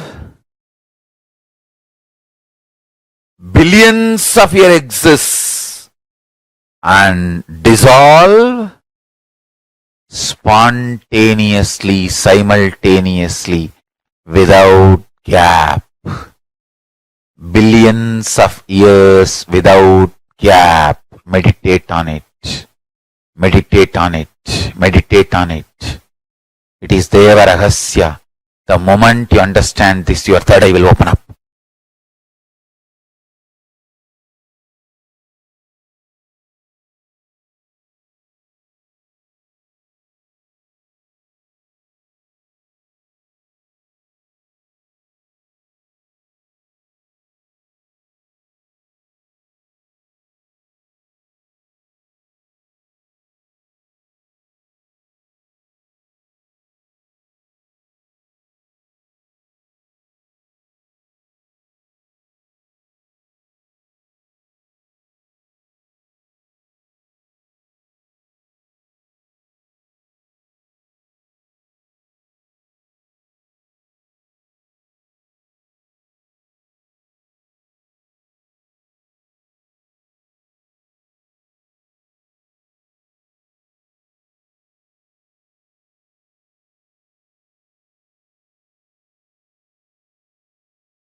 Nithyanandam, I hope all of you are able to see us and hear us now. You're able to hear me now? Wonderful. Okay. What does Deva Rahasya mean? What is Rahasya? Rahasya means secret. Deva Rahasya means, see, there is in Bhagavad Gita, there's a chapter called as it'll be called as Rajavidya Rajaguhyam, where like Bhagavan Krishna will say in one chapter that what I'm teaching you is Rajavidya, royal knowledge and royal secret, Rajaguhyam. This Rahasya is the secret knowledge that is there and passed down only from Guru to disciple. Raja Rahasya is the royal secret. Deva Rahasya is a secret of gods. And that secret is what Swamiji revealed to all of us now. The Akashic Records understand whatever has happened, happening, yet to happen. All three of these are given to us, are actually stored in the cosmos in the form of cosmic archives. And that cosmic archives, those records, archival records are called as Akashic readings or Akashic records. And the key to these Akashic records are available only with the avatars. And those Akashic records are accessed by the avatars, revealed to all of us. This is what is this Akashic readings. I hope all of you are catching it so far. Yeah, are you all getting what this Akashic readings mean? So we actually have this as a power that Swamiji has initiated us into. Anything Swamiji starts, Swamiji initiates it to all of us. And Swamiji has initiated this power to us, and which is what is the Akashic reading initiation. And today we are going to be receiving that. Any of you have any questions? You all can take a few minutes and post it now. And even earlier, if you had asked some question, and if we hadn't seen, again, I just want to tell, we have like 10 rooms. So in case we have missed your question, I sincerely apologize for it. Please do repost it again, and you can put it in capital letters. Just type it as question and then put the question normally. Just put the question so that we're able to see and answer your questions.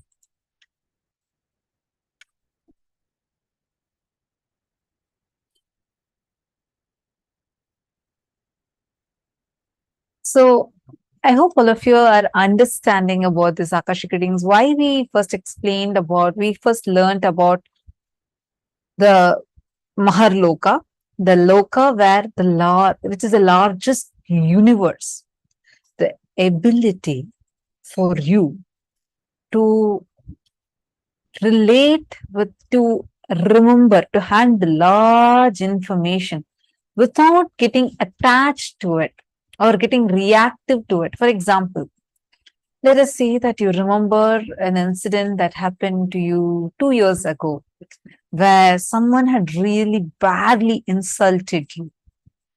How do you feel? You start reacting inside you the moment you remember it. Does it cause powerlessness in you? Does it pain you? You feel like almost crying? Then that means you are getting attached to that particular incident and you're reacting for it. Are you all getting it? Okay, I have a question. Sorry, I'm not able to read your name. It's in Chinese, but you're asking a question. Ma, can you explain why the future is both changeable and unchangeable? Yes, sure. Very beautifully, Swamiji is explaining to us in the satsang how the enlightened beings again and again say future is already predicted and it is unchangeable. And enlightened beings also say future is changeable. And Swamiji said both of these are true. When enlightened beings, enlightened masters say that future is changeable, it is true. When masters say that future is unchangeable, that is also true. And when they say that both it's changeable and unchangeable, that is also true. Now, what does it mean? Wang Yi Yu. has asked this question. Swamiji said, for example, there is an incident that is supposed to happen.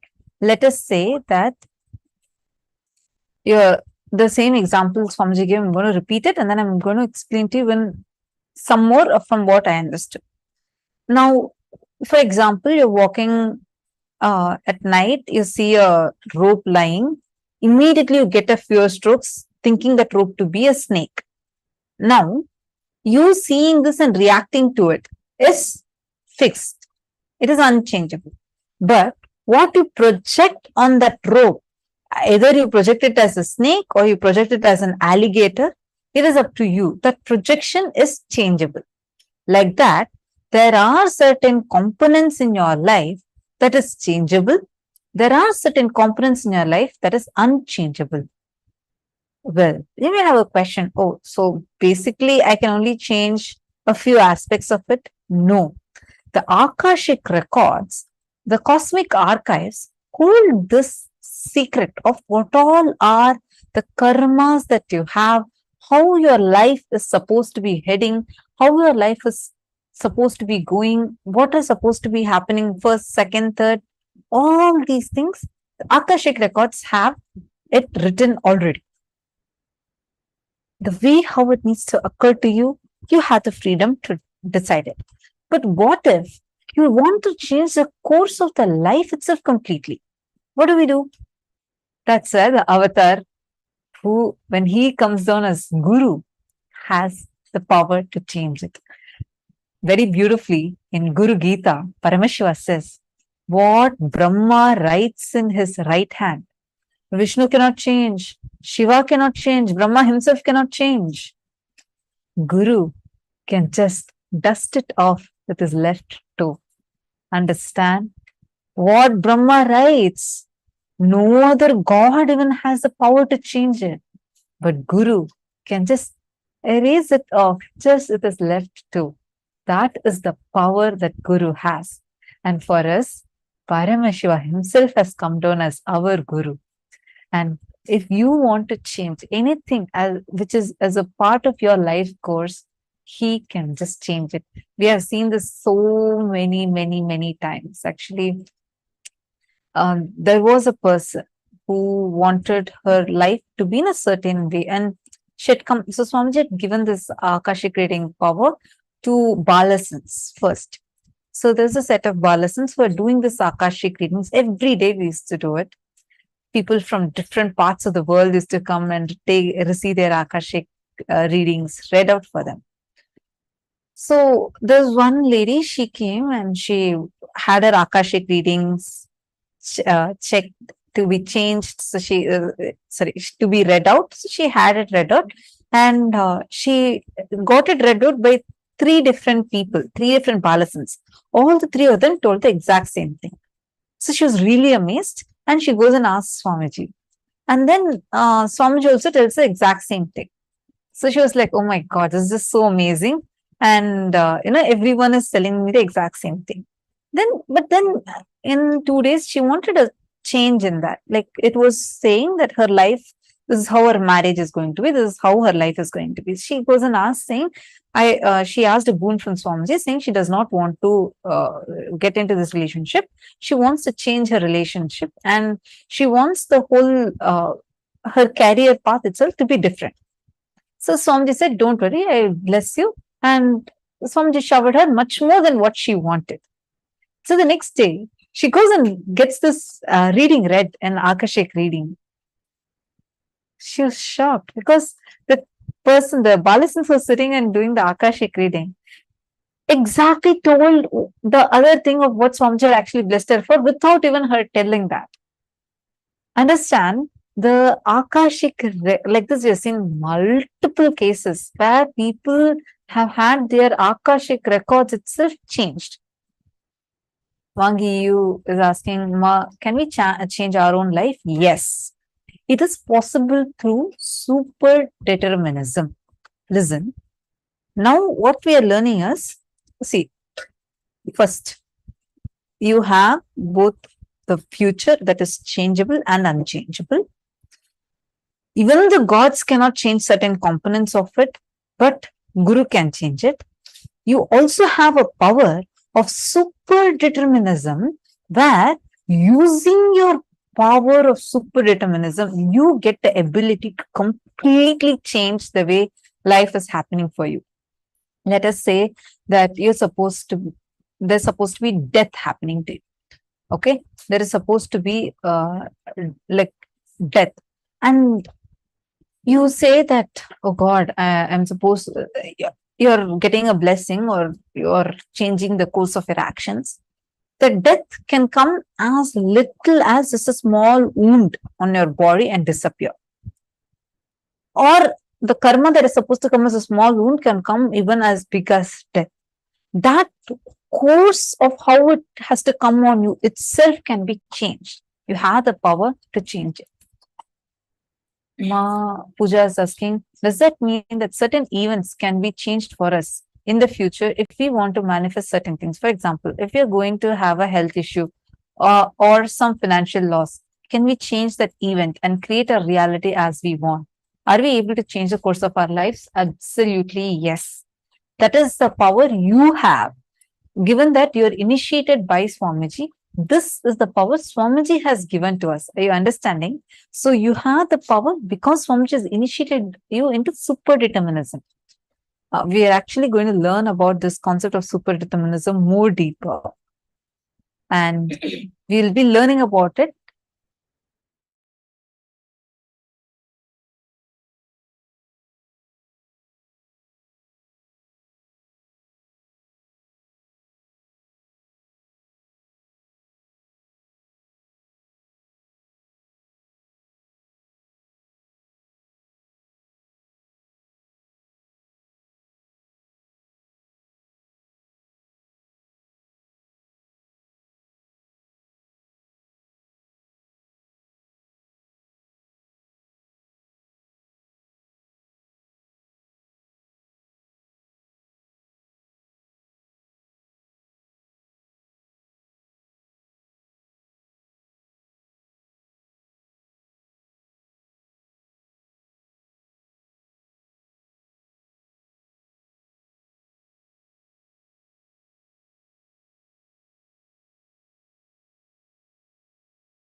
Sorry for that. I hope now all of you are able to see us and hear us now. Yes. So I was just answering Ma Pooja Kumar. Because you are initiated into super determinism, we will have the power to be able to change the way our life is happening to us. See, so many of you are asked about this changing the future. There's a very beautiful answer that Swamiji has given. See, please understand, all of us have something called the default future, which is the result, the cumulative result of your default past. What does that mean? Let's say, for example, last 1 month, you have been eating junk food. Okay. So based on the past actions, you have a projected future, correct? You know that, okay, you are in about by the end of another 2 months or so, you're going to have a bad health. Let's say past 2 months you've been sincerely working out and perfectly doing your workout routine. Based on that past default, based on that past, there's a default future, correct? Is it making sense? So if you're like for 2 months, if you're doing workout, end of 2 months, you will have a good shape, like you'll have a healthy body. Based on the past actions, the projected future is called the default future. Can you all hear me, Nithyananda?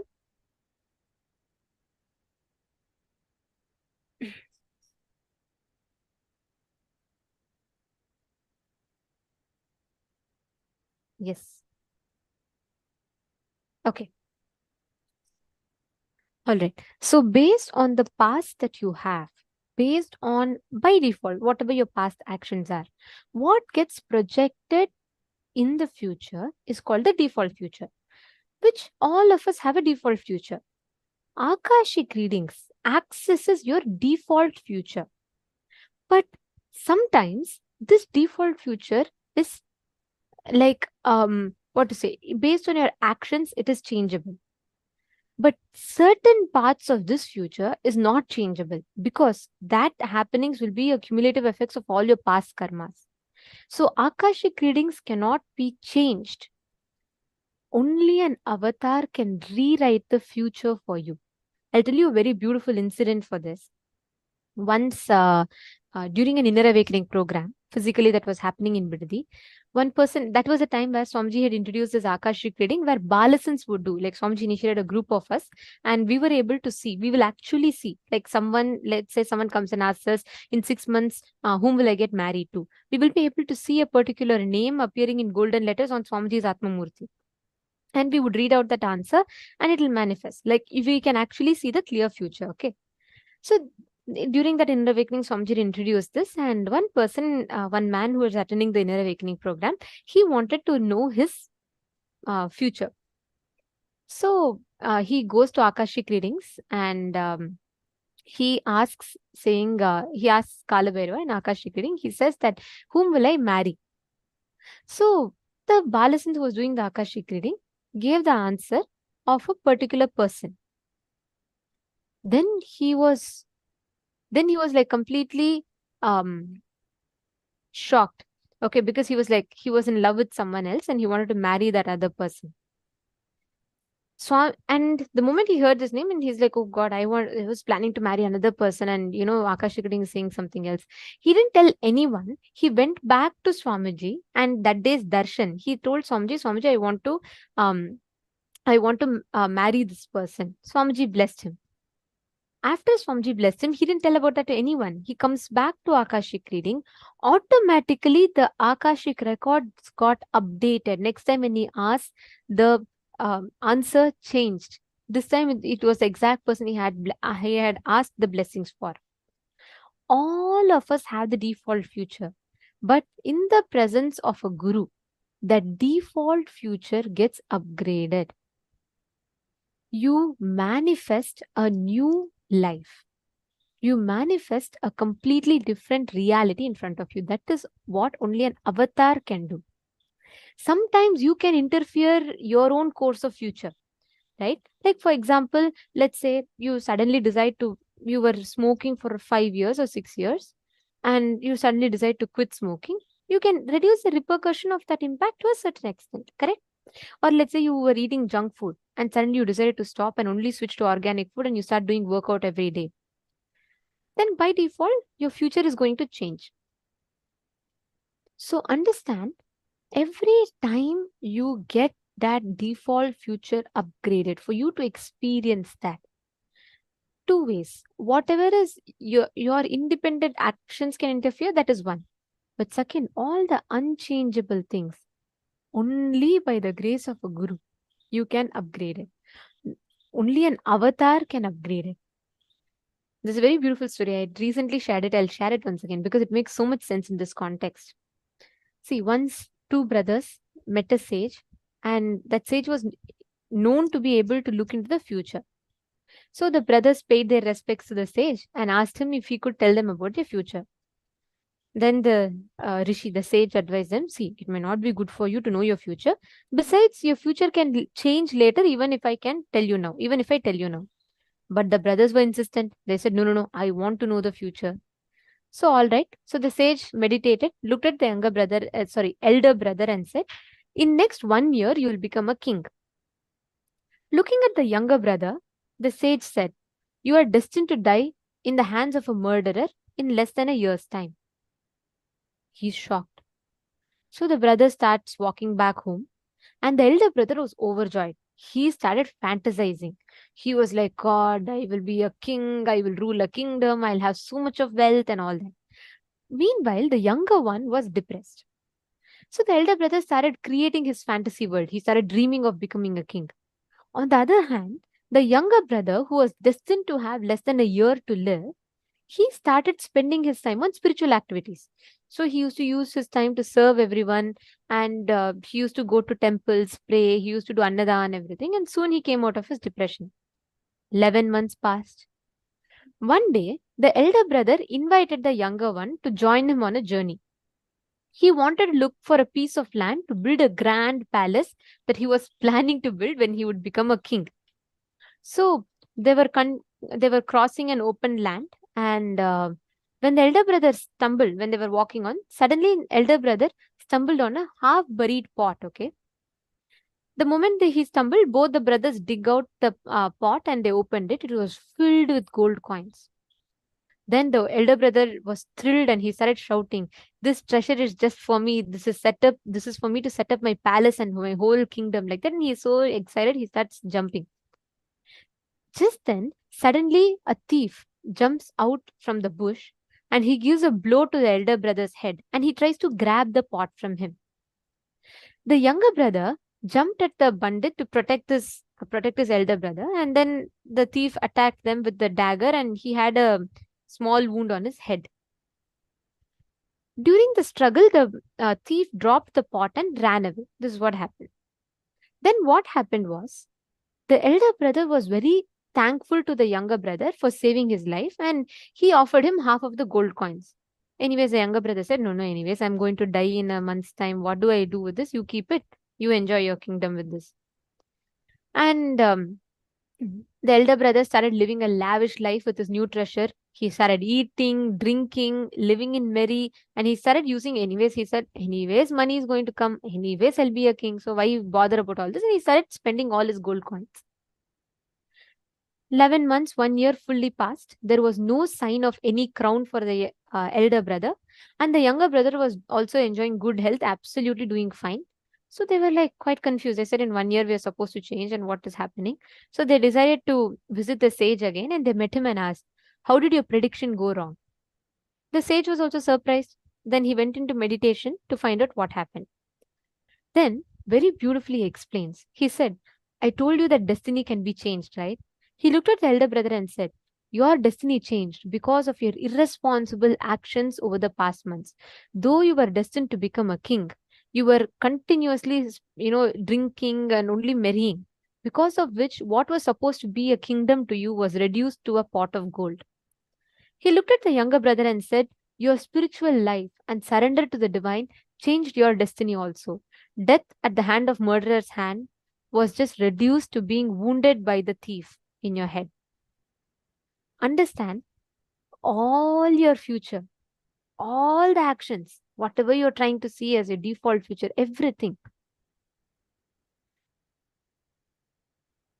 each of the time, the destiny in front of you depends on your actions.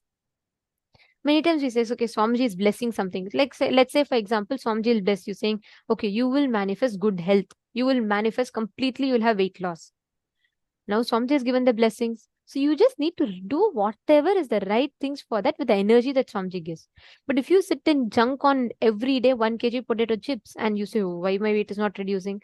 Swamiji is giving you that future, but you are consciously intervening using your individual freedom to alter that future. Are you all getting it?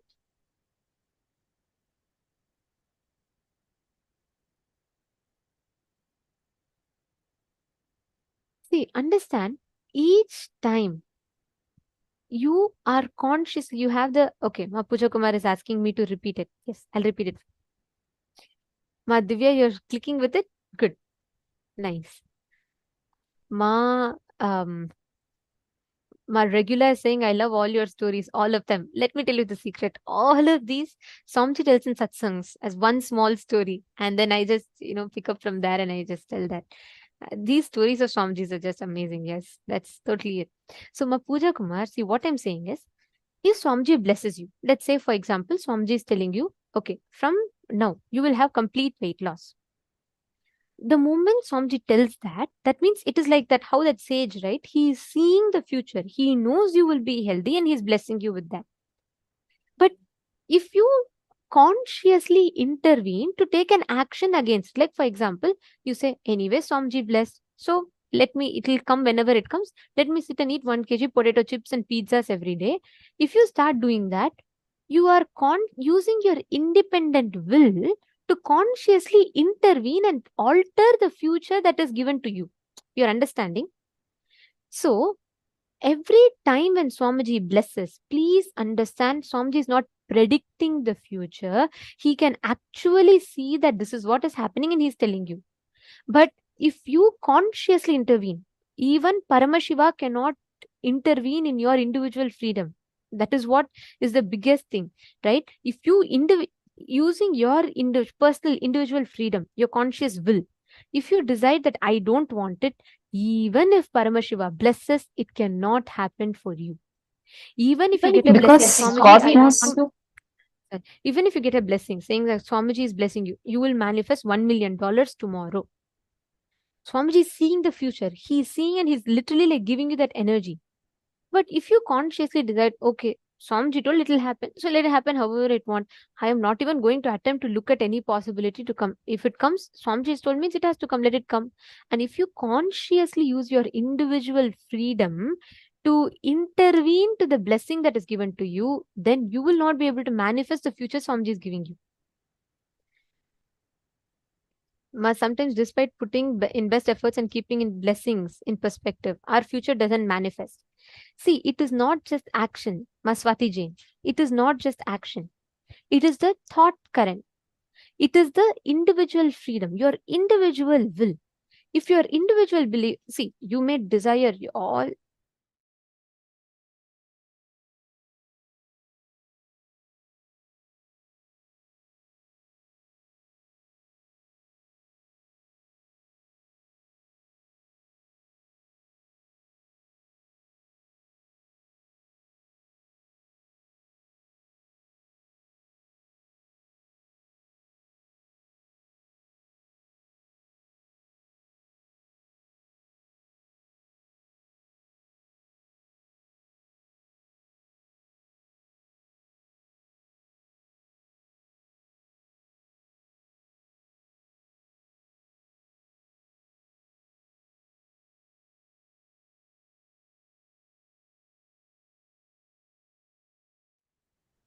Yes. Sorry for that glitch. Okay. See, Maswati Jain, many times what we see, right? It is not just the external actions. Your belief inside you, even after Swamiji blessing, if you strongly hold on to the belief that it is not possible, inside you, if you constantly entertain the self-doubt, like for example, let's say Swamiji blesses you saying, you will manifest a good relationship. I'm just giving an example. Inside you, if you strongly entertain the incompletion that good relationships can never manifest for me, and in that belief, whenever you take action, even if you think you're taking action towards manifesting good relationship, it will still not manifest, because inside you, the belief you're having is what will manifest as reality. That is why when you tell Swamiji, let all my known, unknown, incompletions, everything, please remove it and you manifest the reality for me. Whenever people ask that type of boon, Swamiji tells, even if they're incompletions, that's how we call miracles, right? We'll say, Ma, I didn't even expect, Ma, but Swamiji said, and somehow it happened. It happens because that individual freedom, that individual free will also, we tell Swamiji, I'm giving you the freedom, please overwrite it. So my delusions don't stop me from manifesting.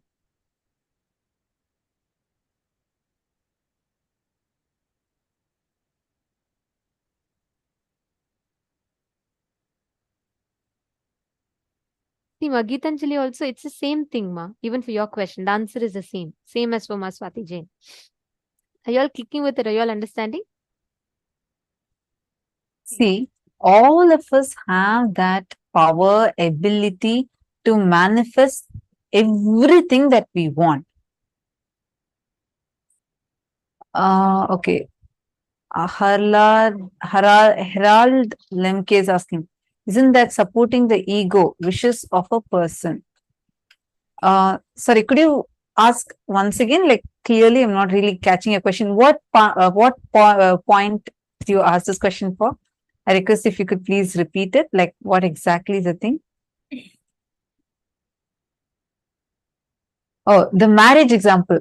understand. First of all, you need to understand what is the meaning of ego here. Listen. God, cosmos, divine is not sadistic. God does not want you to suffer. You are not a sinner. Understand, you are not a sinner. You are not someone who has to suffer. Cosmos is here to celebrate you. Celebrate you. The very purpose of our life is to be blissful.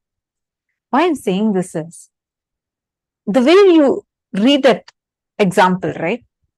It is not that just because this is what is destined for you. What is destiny? Even the destiny is nothing but you in your previous birth, based on all your past karmas, you have designed your life like this. Now, if you eat a lot of junk food and you are smoking, drinking, definitely you know where you're going to end up. You're going to end up in the hospital. This is something we know. You're consciously creating that karma. You're creating that reality for this birth. But there are certain thought currents, actions through which you have generated karmas, designing your further births. That's the way you created the default future for you. Okay. Now, even that default future that you have unconsciously created can be changed. Is what Swamiji is explaining to us. Based on this, you need to understand, if something is, let's say, this is what is destined for you, there's no necessity that only that you have to experience, that only you have to enjoy. You also have the power to ask for a change in the way your life is supposed to occur to you, because life is to be blissful. The purpose, Swamiji says, there's only one purpose for human existence, to be blissful. Start with being blissful, end with being blissful. Always be blissful. Be blissful. As Swamiji says, that's the message that I want to give to humanity through all forms. Be blissful. That's if you actually are reading, like you're listening to the revelations from Swamiji, listening to the powerful cognition Swamiji reveals, you'll always see it's extremely life positive. Extremely life positive. You'll be like, even Tyaga, renunciation, can someone talk about it so juicily? And like you'll feel like there's nothing that you will ever miss in your life. Even the most parts that you hate about you, Swamiji will make you reinvent yourself such that even those parts don't cause suffering in you. The way the kind of techniques Swamiji is given. Do you know there's a book Swamiji has written, Sleep Your Way to Enlightenment? And I want to tell you the background of it. That's because one of the Adinavasis, she was feeling very, very, very sleepy. And like her whole problem was related to sleep. So she kept saying, like one sannyasi, she is like, I am struggling with sleep, Swamiji. Every time I feel extremely tired and sleepy, lazy, and I keep struggling with this. And then just for her, that one thing she had, and she asked Swamiji. The next day onwards, Swamiji gave a series of satsangs, and Swamiji wrote a book on how sleep your way to enlightenment. Even through sleeping, you can achieve enlightenment. How to do that, Swamiji has given us. Understand, life with Swamiji is just celebratory. So it's not ego to ask, I want this boon, I want that boon. It's not ego. First of all, what is ego? Ego is not thinking yourself to be something big. Actual ego is thinking about you as something small. When you cognize yourself in a very low way inside you, and outside of you, your inner image is very low, and your outer image is, you're trying to project yourself big. That is ego. And knowing that you're holding on to something that is not right for you, but continuing to hold on to it, is arrogance. So even ego, that's why actually you will never hear anybody as empowering as Swamiji. Swamiji's every message, like even the way he lives, right? If he has something, the moment Swamiji got jatas, Swamiji made sure all of us got jatas. The moment Swamiji wears Rudrakshas, give Rudrakshas to all of us. The moment he gets something, one power, like one software gets downloaded in Swamiji, next day Swamiji will be there for satsang and give all of us that initiation. That is Swamiji. It's like he's the most life positive and life celebratory person. Like everything, you'll just feel like celebrating your existence. Wow, it's me. That experience is what Swamiji will give you. So everything in life, you should never drop the feeling that you are a sinner or some kind of a suffering needs to come upon you. No. In Sanatana Hindu Dharma, the teaching Sanatana Hindu Dharma gives us Shrimantu Vishve Amritasya Putraha. O sons of immortality, please listen. You are not a sinner. You are not someone who has to go through suffering. You are sons of immortality. You are Paramashiva himself. You cannot suffer. Suffering cannot exist for you. I hope I answered your question. So do not ever even think in that direction. You can live your life in the most royal way, blissful way, enjoying your life. Today, Swamiji, even this Akashic readings is a power. Actually, Akashic readings only an enlightened being can do. But Swamiji is establishing each of us in that space of oneness with him, that we all too can access it and see. Today, all of you are going to be trained to manifest this power of Akashic readings. How many of you are excited? How many of you want to see and know? How many of you want to be able to scan and identify people's past, your own past and future? You're all excited for it? Shall we all manifest the power? Sorry, I think there's just one more question. Rohit Agrawal has asked. Let's say due to previous lifestyle choices, now there is a pain in my head. This is a thought and experience. I can drop the thought, but how to drop or heal the experience and its after effects? Yes. See, Swamiji gives a very beautiful example for this. The moment you completely decided to complete, the experience cannot clutch to you. See, for example, smoking. Okay. Smoking, Swamiji gives a very beautiful example for this. There's one person who was attending the program and he is a chain smoker and continuously he used to smoke and he and his friend. And he came for this inner awakening and he was so addicted that even during the program, the physical program, he used to sneak out of the campus. He used to go because strictly in campus, there's no alcohol or smoking. So they can't use anything in the campus. So he goes outside our monastery to some other place and every night he used to smoke and come back. He was so addicted. And he used to tell Swamiji that every day in darshan, he'll say, Swamiji, I'm smoking and I am not able to control all that. And Swamiji said, don't worry, I'll take care. You leave it. I'll take care. And at the same time, his other friend who also was smoking, he went to a rehab, like, to get out of the smoking thing and all that.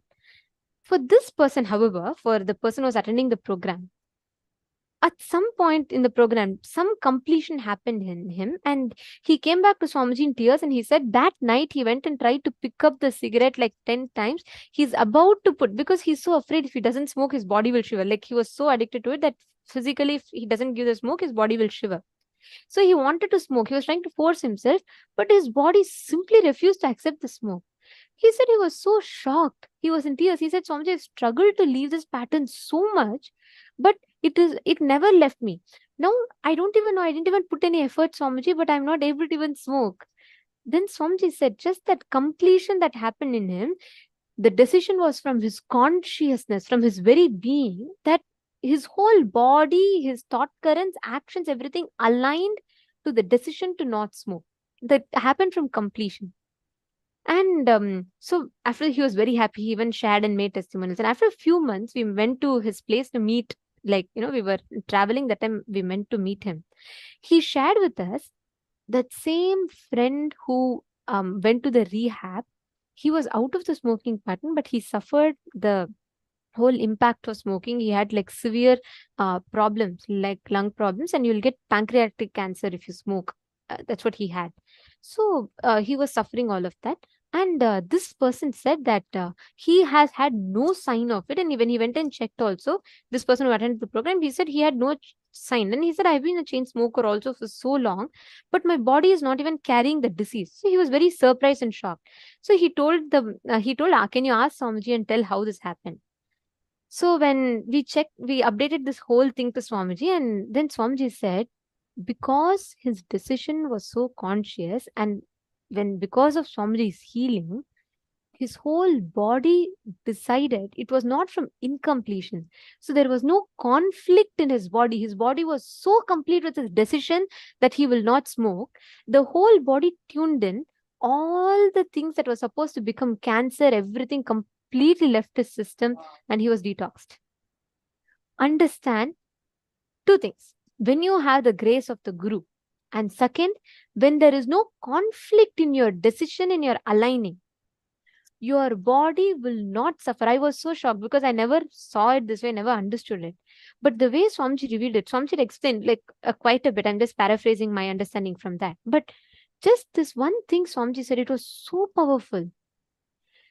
He never went through, he was a chain smoker. That means he should have had some impact in the system, right? He had absolutely nothing. His whole system was perfect. Swamiji said even in the future, he will never have any problem because of smoking. But Swamiji said if he goes back consciously, then all the problems will come back. But his body is so complete. It understands his decision is from consciousness. He will not fall back into it. That is why his whole body is aligned. So understand the repercussions of your past actions.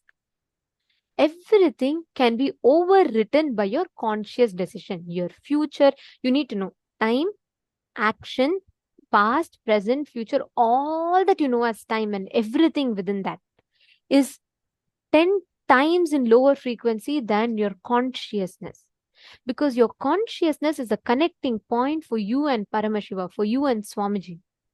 Because Swamiji is manifesting in that. So it is 10 times in higher frequency than any external actions. So be very clear, if you make a conscious decision, even the experience will change. Rohit Agrawalaya, your experience is not powerful enough. The reality in front of you is not powerful enough than your consciousness.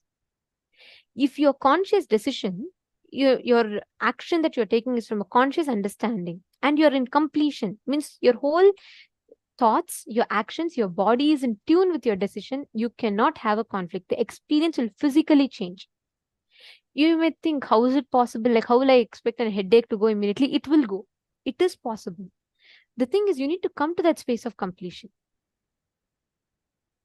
So if you And just don't understand worry. that, it will simply be overwritten. Yes, and don't worry, in this program itself, Swamiji will help you to come out of it. So don't even worry about all of these. These things, Swamiji himself will give it to you. Like it will be a power and the power manifestation for you. So it will be the power manifestation experience where you know you're powerful enough to easily come out of it. All of you understood? I think there are a lot of questions coming, but we also, in the interest of time, we'll also be entering to the power manifestation. And I'll also be, through the day, we'll be discussing a lot on this. So don't worry, we have a lot to discuss about this. This is such a powerful truth, right? But now it's time for us to manifest powers. Today, we're going to be manifesting this power of Akashic readings, which means all of us are going to be trained to understand what is the default past. Like, for example, you will be able to see what is going to happen to you in 2 months' time. You'll be able to see what will happen to you in 2 years' time. You'll be able to see that future. This whole power is where you will be able to see the past, present, and future. Your past birth, what happened to you 5 years ago, or what is going to happen to you in your next birth or 5 years later. You'll be able to see the whole spectrum. And this is for this power to completely manifest. Of course, this is very advanced and it is like you need a lot of training. Even for Balasans, Swamiji conducted a lot of tests and Swamiji will make us train us completely to be able to see. It's a very advanced power. But today, all of us, the training level, the beginner's level of manifesting this power is to be able to read the verifiable past. Which means, for example, let's say Rohit Agrawalaya. If you went to a particular school, right, the default past, like whatever happened, the verifiable past, we will be able to scan. Like let's say one other person is scanning you, they'll be able to see the name of the school that you went to. Are all of you understanding? If you all understood, can you all please put yes in the chat? I just want to make sure that you're all understanding correctly, because it's a very important power. It may sound very advanced, but it'll very, very easily manifest, because there's a very clearly established process, procedure, and technique for this. So,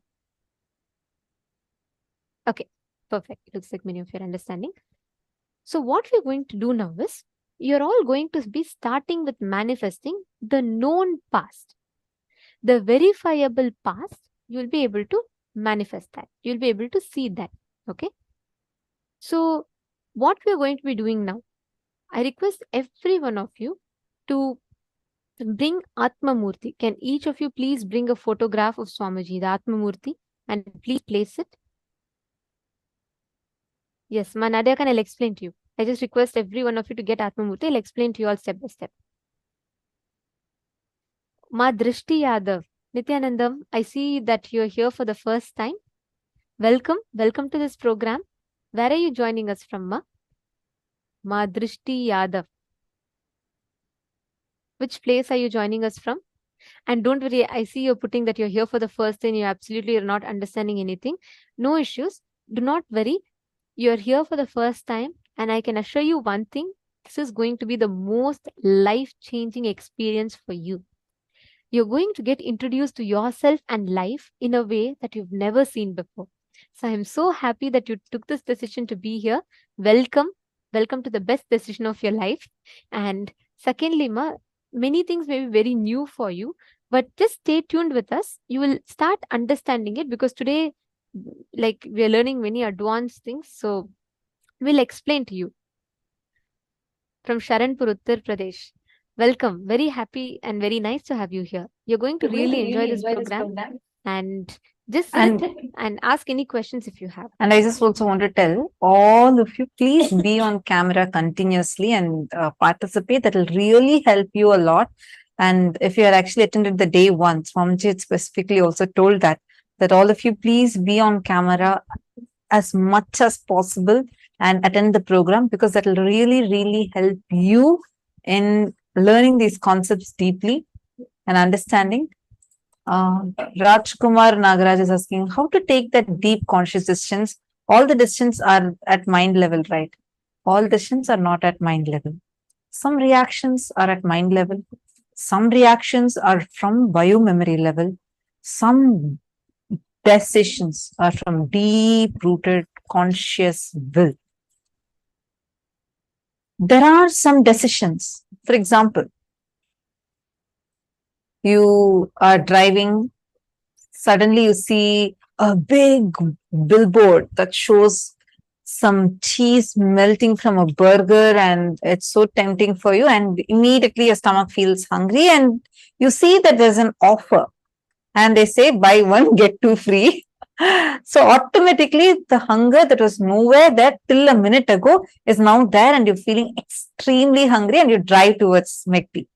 That is your reactions taking from mind. There are sometimes out of you yourself will feel that this reaction is not coming from, the decision is not coming just from mind level. It's much more deeper. It's not just emotions, but it's something more deeper happening in you. For example, when you're unconsciously reacting, you don't know why. You feel sometimes you are reacting too much to something that could have been easily resolved, that you don't need, it does not need that big reaction, but something has triggered a deeper reaction in you or a deeper decision in you. Let's say from a very young age. Rajkumaraya, for example, let us say from a very young age, you have been taught that there is reincarnation, meaning you have janmas, you take birth again and again and again. You have janmas together to experience. Now, whenever you take a decision, you think, do you see the undercurrent of janmas of life is existing for me, is there deep inside you. It's not conscious. It's not that every time you think, oh, I'm going to eat this food because I'm going to exist for Janmas. No. But inside of you, do you see that there is that undercurrent existing? If you're brought up with this thought current, definitely you will be having it as a deep-rooted existence. If people are, especially if you're born and brought up in India and many other East Asian countries, you will have this. This is like a given thing. You would definitely have this as a undercurrent. Now, those things are coming more from your bio-memory level, like your deeper decisions. The decisions. That is why, for example, somewhere at your young age, you were laughed at. Let's say you told an answer wrongly in the class. Whole class laughed at you.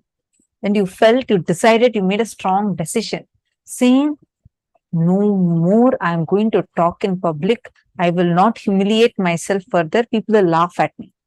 Even after you become 40, 50, even though you would be the CEO who's supposed to conduct the board meeting, you would still give your points to a person who's sitting next to you to talk and take all the credit. Are you understanding? These kind of decisions, that time it's not that consciously you're deciding, okay, 10 years back, this is what happened to me. 30 years back, this is what happened to me. So I'm deciding like this. No. But there's more of an unconscious decision. The decision, there are some deep patterns which push you to make certain unconscious decisions. Those all come from the biomemory level.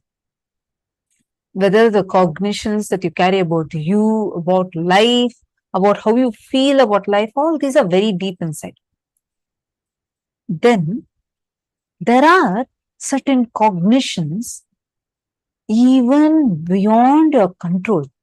You have certain desires because those were your conscious will that you had taken before you assumed this body, that you had taken for janmas together. For example, let's say that unknown to you, even though you have not read spiritual books or you didn't have a spiritual ecosystem, but there was a drive for seeking. Like you felt like, I have to seek, I want something higher. Or there is something, even though you feel like running away from spirituality, something just drags you and puts you back. And something just makes you saying like, no, you have to do this. All that are coming from a much deeper conscious decisions. When you become more and more subtle inside of you, where you just may unclutch to the completion and with the powerful cognitions go deeper and deeper inside of you, the very existence of you will be conscious decisions based. See, a simple decision, for example, when you decide, let me break this pattern, this is my pattern, every time I'm cherishing this pattern, instead let me break it. And you're consciously deciding, that is also a conscious decision. The conscious decision itself can become your biomemory level based decisions if you are having the powerful cognitions again and again and again cherished inside of you, literally like making that, grinding yourself with powerful cognitions.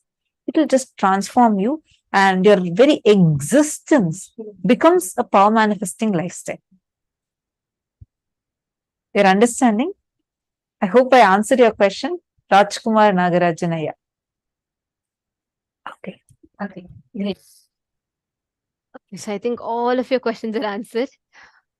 All right. Now we will enter into the power manifestation session. What we're going to be doing now is, I am going to be asking you all a question from a verifiable, a known past of my life. And I request each of you to scan and identify the answer. I'll explain to you all the exact process, the exact technique. For this particular power manifestation, Ma Drishti Yadav, you wait, Ma. See, once you get the initiation, you can start manifesting. You attend all the sessions, you listen to everything, okay? Don't worry, even if you're not understanding initially, it may be like all over the head, that's fine. Just be here, listen. You will start catching it. You will start understanding it. Okay? All the others, please bring the Atma Murti. Listen very carefully. Atma Murti is going to act as a canvas on which you will see the Akashic Records, which means you will be able to see the portal opening up and you will be able to see the answers in golden letters. Akashic readings will always only appear in golden letters. You will not see it in any other color. If you're seeing it in any other color, it's your logic. Please be very clear. Akashic readings will appear only in golden letters. But the letters will come in the language that you understand. Let's say you only know Spanish. You're comfortable with it. You will only see it in Spanish writing.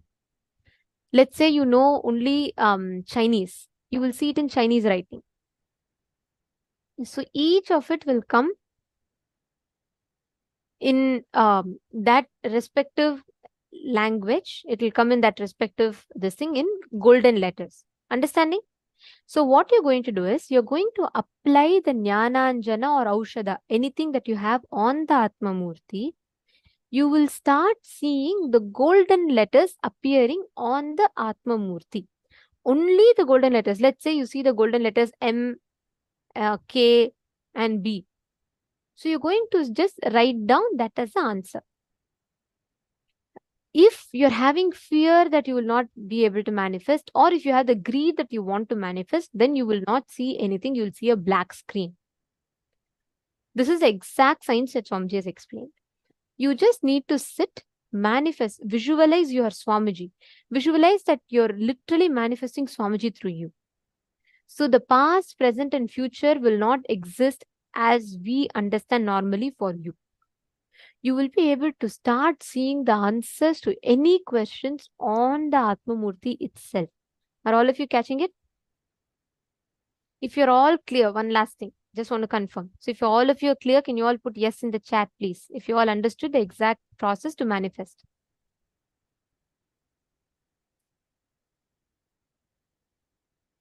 Okay, great. So that's a yes from all of you.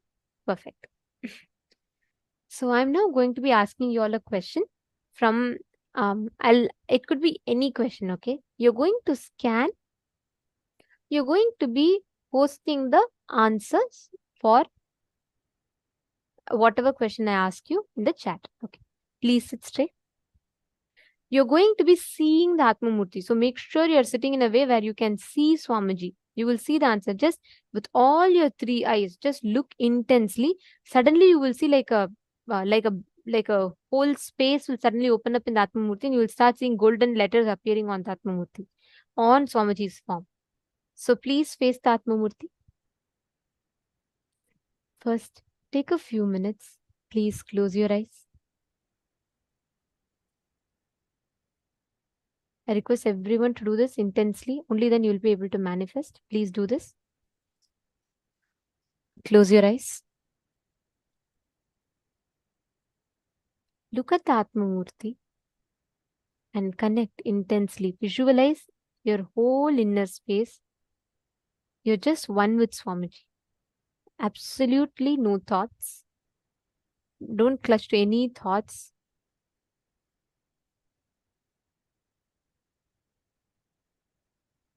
Intensely connect to Swamiji.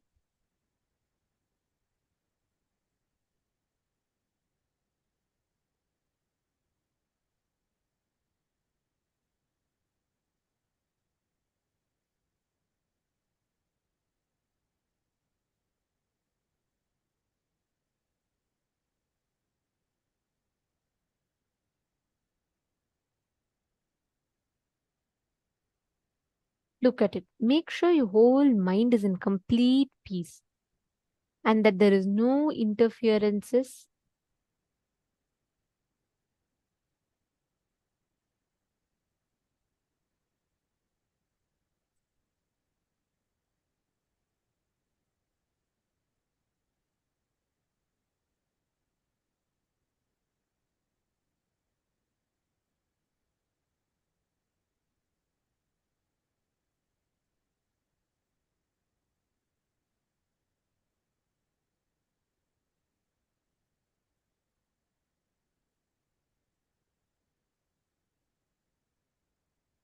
Now, please scan through your third eye and identify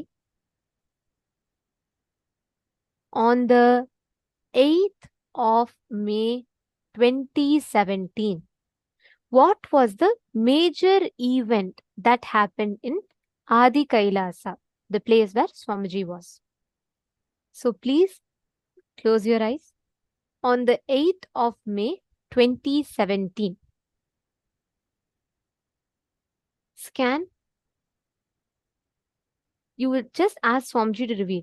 Even if you're just getting golden letters one by one, write it down. Ma Xiang Me Zi. You don't need to blindfold. Do not blindfold, because you actually need to see the Atmamurti. You will not see the answers in the third eye. You will see the answers in the Atmamurti only. Because Atmamurti is the only thing that can just hold the energy of Akashic Records. So please see the Atmamurti. Ankita, actually you will see golden letters will very beautifully appear. Both you, Ankita and Anisha, sit and intensely connect. You will see that golden letters will start appearing on the Atmamurti. Sit straight and just see whatever question you're getting. Look at the Atmamurti, and on the Atmamurti, just make sure you're applying the Aushadha or Jnananjana. You will see like a portal will open up and you will start seeing the answers appearing there.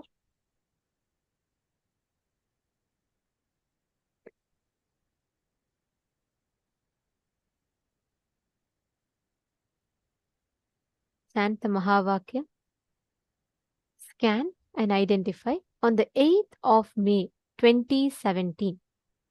What was the event, major event, that happened in Adi Kailasa Sarvajna Peetham, the place where Swamiji was?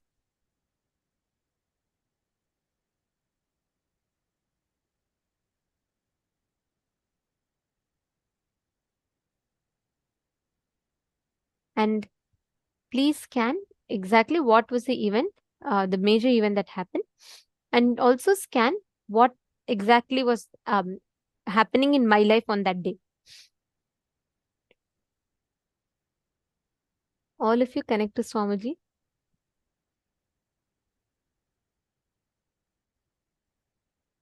Daniel Bhattacharya, it is better if you could please remove the specs. It will really heal you. Whenever you manifest Akashic reading, don't put specs or any powers. See, don't put specs. Let your eyes heal. When you manifest to the third eye, right, it gives a lot of energy to your body. So just thank you so much. Yes.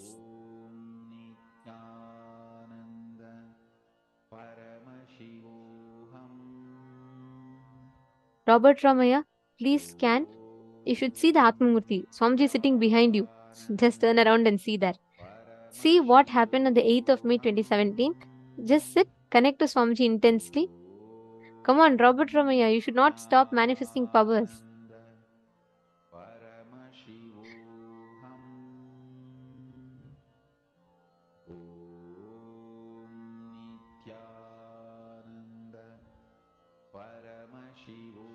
Vivek Bahugunaya, yes. Do you have some pictures of Swamiji that you can use? And if that is okay. Do print it and keep, because for power manifestation, all it's very helpful. And we need to have Atmamurti specifically. See, the Atmamurti you use is very important. If you had attended day 1, you would have received it via your email as a gift. So please do check it out. And even otherwise, we'll also request our digital security team or the support desk team to send that to you. And please download that, and you need to get it printed and energized during the darshan. So when we have the darshan of Swamiji, you have to keep it in front of you and where it's visible on the camera, and you have to get it energized.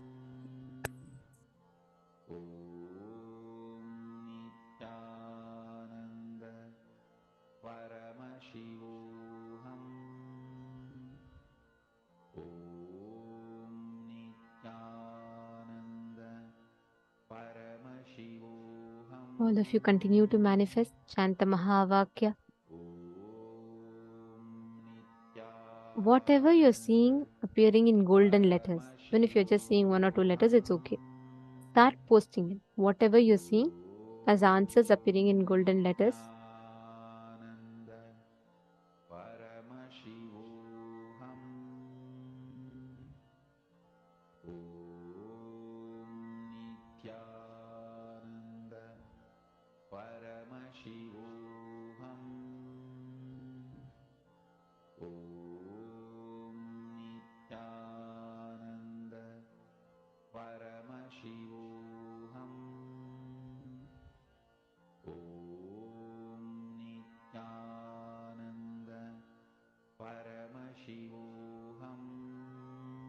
Even if it takes time, it's okay.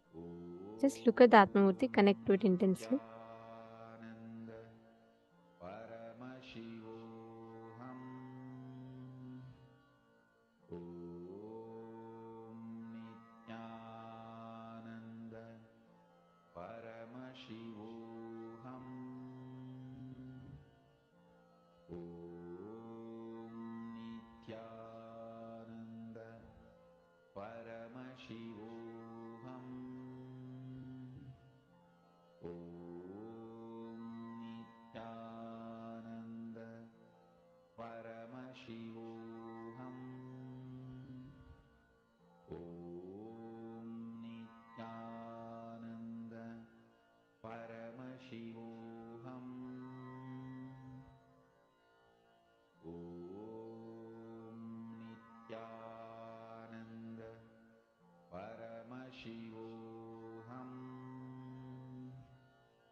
Continue. Connect to Swamiji. You will see the golden letters appearing on the form itself. Chant the Mahavakya. Whatever you are seeing, post it in the chat. Describe it and post it in the chat. Herald, you've not been in day 1? Okay, no problem. No issues. You can, we'll send the Atmamurti again today.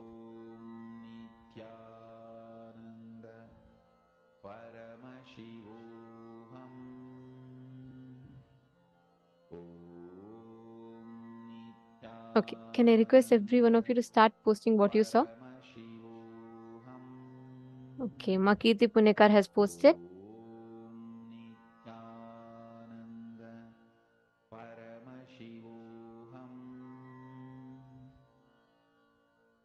Okay.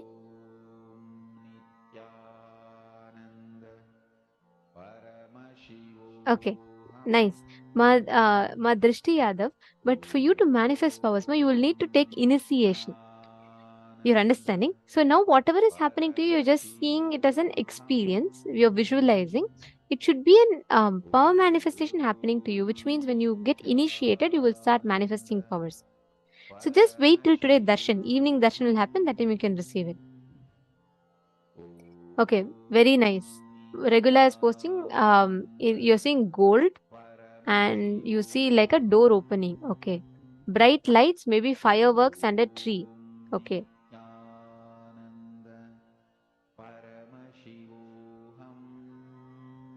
Okay, Juan Hao is saying great hall of Kailasa was built. I saw a cough near Swamiji. Okay. I see temple and fire. Okay. Madonna is saying I see another guru with Swamiji on stage. All right. Temple, okay. Darshan and birthday, okay.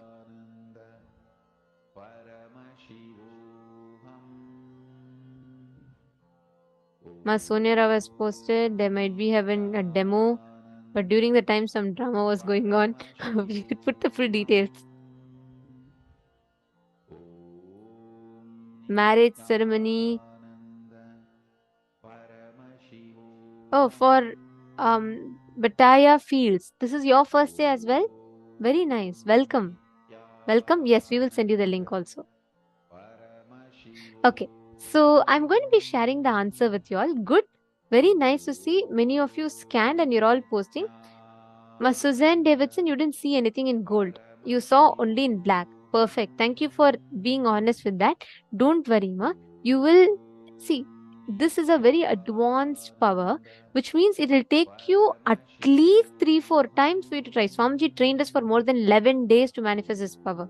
And even after that, like multiple sessions Swamiji had, if you remember, even with other Balasans, Swamiji had a lot of training sessions for us to be able to start manifesting this. So don't worry, it's not that in the first go you're going to get immediately, and it's not that you will not get also. Don't get into any of these cognitions. Just be open to manifest. That's all. Wow.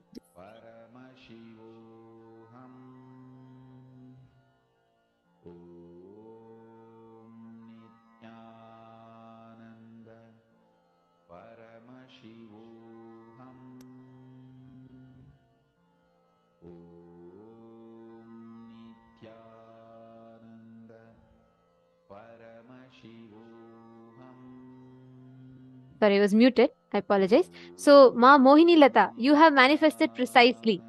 I was clapping for that because on the 8th of May 2017, it was Maheshwara Puja that happened, and there was a grand Maheshwara Puja. The major event that happened in Adi Kailash was that there's a grand Maheshwara Puja, and Swamiji was. It was part of an program. Like there were a lot of people, and Swamiji was doing the. You said you saw Swamiji distributing food in a big hall, and there were a lot of people. That's absolutely right. You got it precisely right, and that day Swamiji was distributing the food for all of us for Maheshwara Puja. It also happened to be my birthday, and yes, I did get darshan and I got a lot of gifts from Swamiji on that day. And another major event that happened in my life was that day was my exam. So I was giving my 12th exam. So that was the day. So that was a major That was a major event. So, Ma Sonia, you said there was some drama. So that was only drama that happened, me giving an exam. So, And I think that day was also the day all of us were sitting in courtyard with Swamiji, right? yes, 2017. we all got the initiation from And Swamiji on that day. there was a lot of things happening. Actually, see, this is life with Swamiji. In a day, you have too many things happening. And these are some of the major things that are happening. My regular, that's also right. What you saw is also right. See, some of you saying that you have not Ma Vinuta Nagaraj, don't worry, we'll send it to you, Ma. All the others who are not seeing, please understand, it will take you at least a number of times persistently for you to manifest before you have that breakthrough. So do it. Good that you're not giving up. Don't give up. Sit and manifest. Even if you're seeing black color, it's okay. Swamiji tells whenever you're not able to see, look at where exactly the fear or greed component is starting in you. Like the fear of not manifesting or the greed to manifest. Look at both. Wherever those components are starting, please immediately attend to it and complete. Okay? And don't worry, we have a lot of rounds that you're going to be manifesting. So somehow you all will have breakthrough today. Let's all collectively work on that.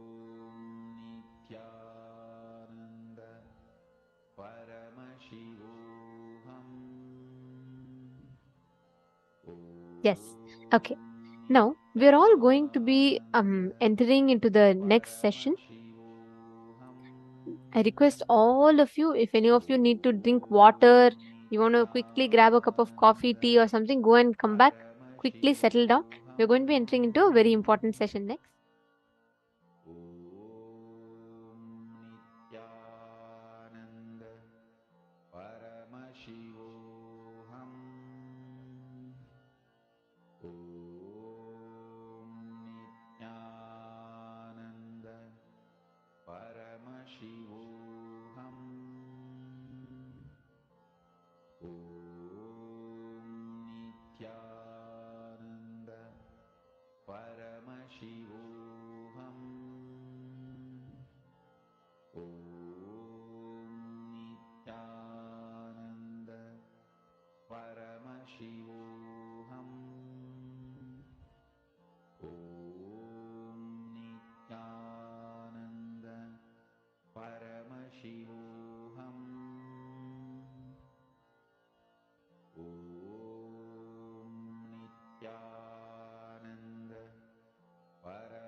listen, the principle of time, Kalabhairava. Not just Kala or time, principle of Kala is Kalabhairava. It means, listen, how Kala is experienced in our plane is different. How Kala is experienced in higher zones like a Devaloka, Bur, Bhuva, Bhu is ours, Suva, Tapa, Satya, the higher vertical time zones, the higher planes. How Kala is experienced, that all that put together is principle of Kala. Principle of Kala is Kalabhairava. Kala is part of Kalabhairava. Understand this. So Kalabhairava is principle of Kala.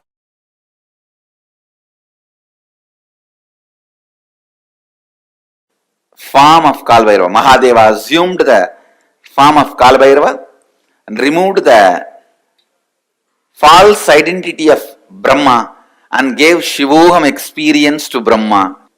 Each of Mahadeva's action is considered as one incarnation.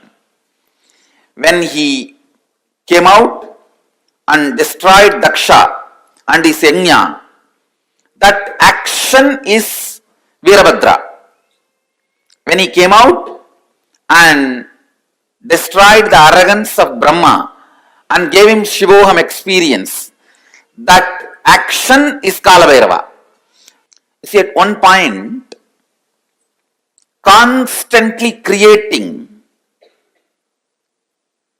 Brahma forgot he is doing it because of the blessings of Mahadeva, with the energy of Mahadeva. See, the Brahma's Kamandalu, which is the sacred water, out of which he creates whatever he wants, that water is the Abhisheka Tirtha of Mahadeva. The water washed the Mahadeva's body. That is why in all Shiva temple, where the sacred water, the sacred bath water, what do you call, Abhisheka Tirtham, where it flows out, there Brahma will be standing with his Kamandalu to constantly refill his Kamandalu. Go to any Shiva temple, you will see where the sacred water flows from the Garbha Mandir, the Abhishekam water flows, there Brahma will be standing with his Kamandalu, because that is where he refills and creates the whole cosmos.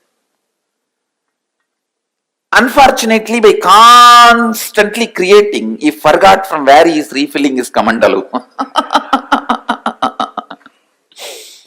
He was also given the 5 head by Mahadeva, but suddenly he became a little egoistic and arrogant and started thinking that see, the Shivoham has to happen from inside out.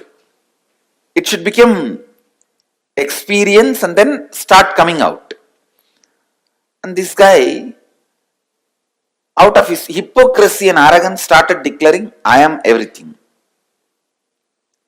So now Mahadeva has to make him understand and give him that real Shivoham experience. So he just wakes up from his samadhi. Kalabhairava comes out.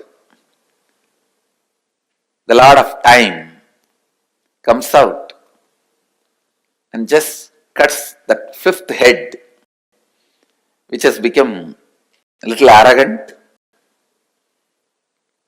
The moment the 5th head is gone, Brahma realizes he is also bound by time. And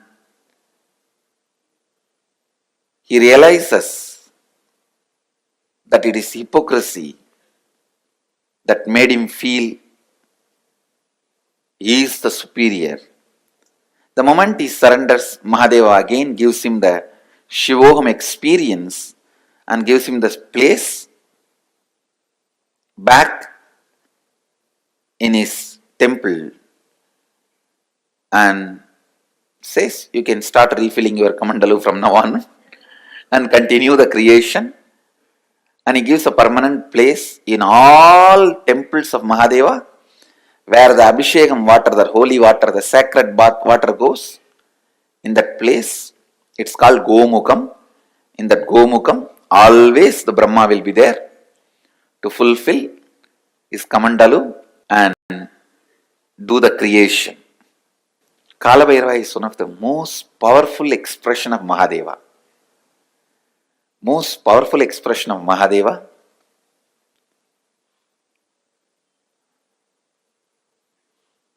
He is the energy on which all the memories are stored. All the memories are stored. Space is the energy where all visualizations are stored. Time is the energy, all memories are stored. Cosmic record keeper. All the word documents are kept with Kalabhairava. All the visual documents are kept in the space. The space, embodiment of space is Nataraja. So Nataraja keeps all the visual documents and Kalabhairava keeps all the word documents. So anything happened, happening, yet to happen, you can just ask Kalabhairava, he will pull it out and give the whole record. And moreover, most powerful expression, easily accessible. The moment you call, he will be there. That's the beauty of Kalabhairava.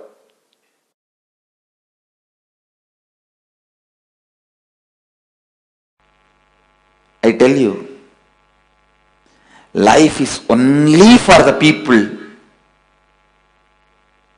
who start thinking, living Advaita, who start thinking, living in the space of completion.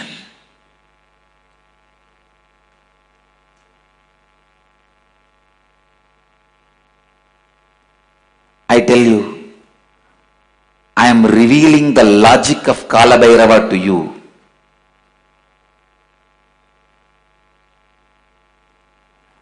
The logic of Kalabhairava is the logic with which life is operated.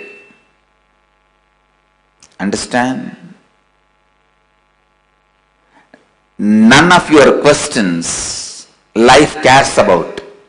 You go on asking questions. Why good people suffer, bad people flourish? All those questions are from your arrogance. Life never cares about your questions. Life will not care about your questions. Life will not care about your stupid rationality. Life will not care about your illogical logic. Kala, he goes on happening. He goes on happening with this one logic. Understand? Just with this one logic.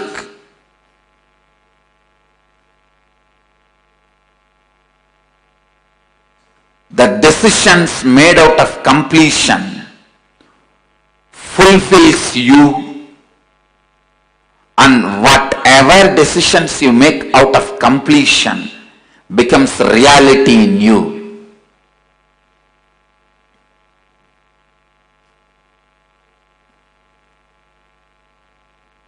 It is your decision, your courage to be in the space of completion. only that is rewarded. The more you try to cheat life with your hypocrisy, life does not just cheats you back, it beats you back. Understand?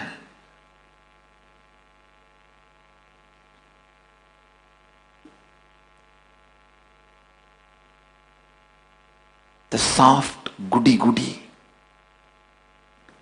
hypocritical, civilized fellows go on question the terror form of Kali and Kala. Whether you question or don't question, the logic of the Kala is life. He runs the life.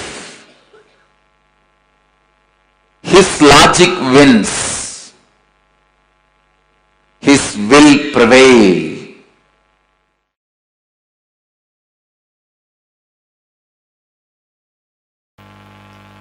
Life is not for the people who claim innocence for their ignorance, who try to claim any special thing because they are victims, powerless, ignorant. No. Be very clear.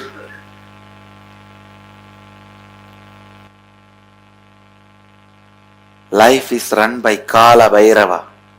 Kala. If you stand up with powerfulness, he will mirror that. If you stand with powerlessness, he will mirror that. If you stand up with responsibility, he will mirror that. If you stand up with irresponsibility, he will mirror that. If you are powerless, the only thing he will tell you is complete with it and get out of it. Complete with it and get out of it. Complete with it and get out of it. Feeling you are a victim is nothing but taking revenge on your own life. It is suicide. You killing yourself. You destroying you. Feeling victim-like is you killing yourself, destroying you. Understand? So many times I have seen people again and again and again think, if you feel you are powerless, innocent, incapable, you should be forgiven. Listen. Completing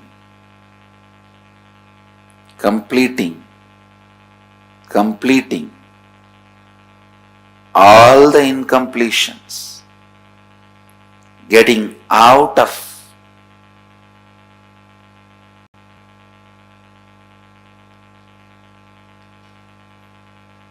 the victimhood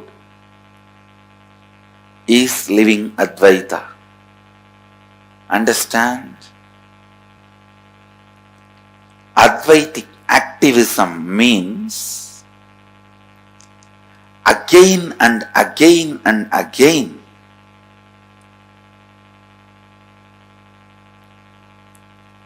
bringing yourself to perpetual completion.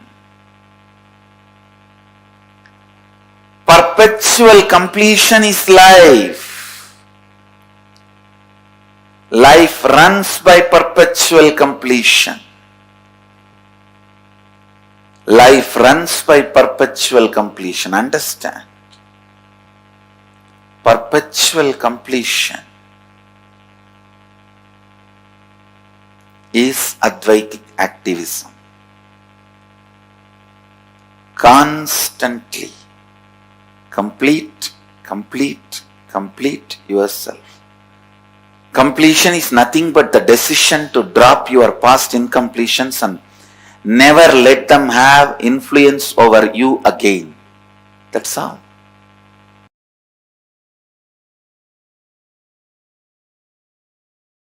a lady devotee with a mentally little challenged child goes to Ramakrishna and asks,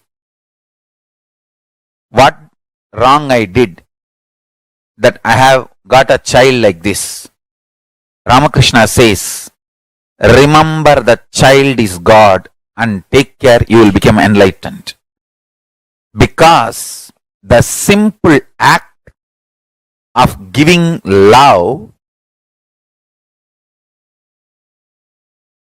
strengthens your Kala dimension, and if you remember, cognize to whom you are giving love is God, it becomes devotion. I tell you,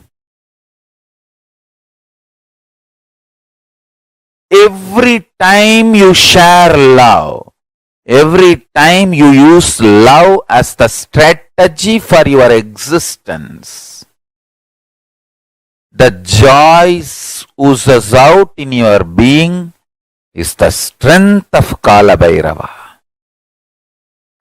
Strength of Kalabhairava. Kalabhairava is eternally loving, caring, blissful, ferocious, ecstatic, blissful, ferocious.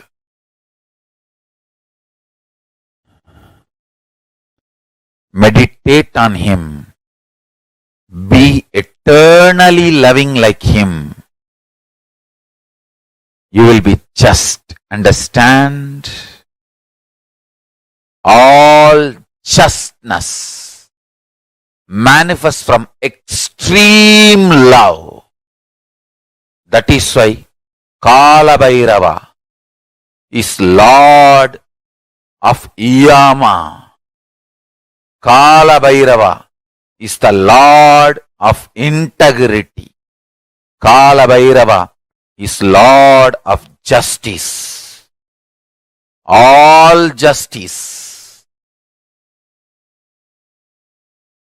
is delivered cosmically only from the pure space of love. Maintain the intense space of love. Paramashiva will raise you to the space of being a justice, delivering justice to the world. Compassionate, eternally loving are always kept in the space of delivering justice, giving justice.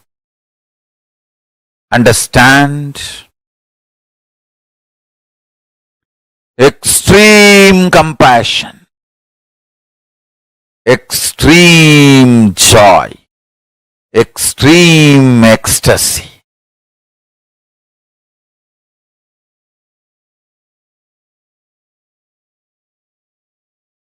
Brings intense powerfulness and strength in you.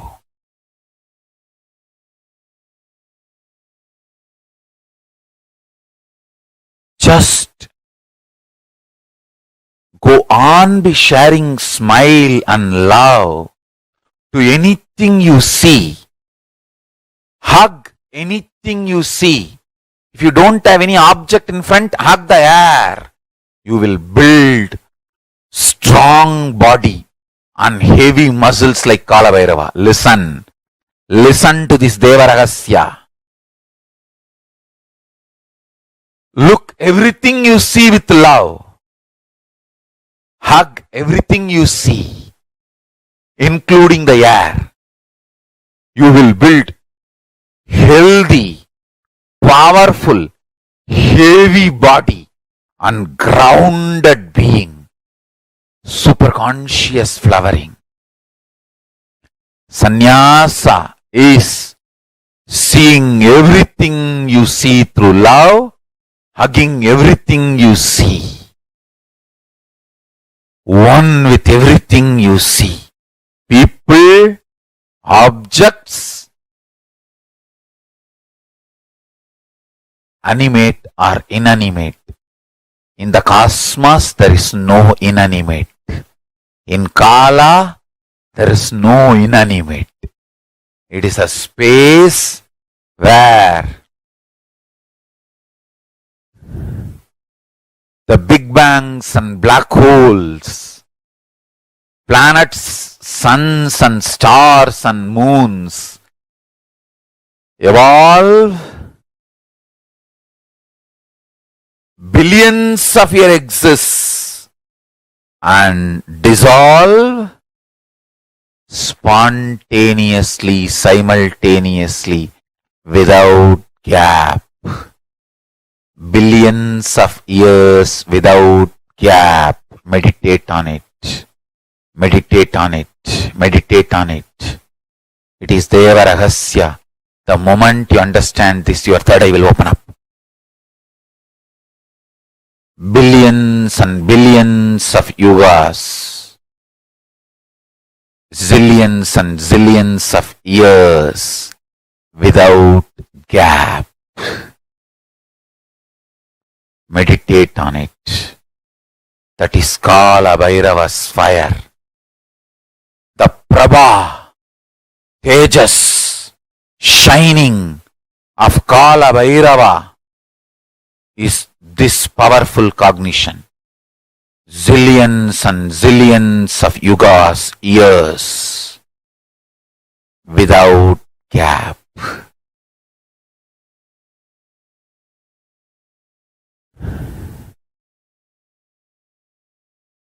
Universes, multiverses happen, exists for billions of years, dissolve, but no gap. It is spontaneous and simultaneous. Meditate on this in your third eye. Meditate on this in your third eye. Kalabhairava, deep compassionate being, will reveal the secret of time in your consciousness. This is the initiation. Kala without time gap. Zillions of universe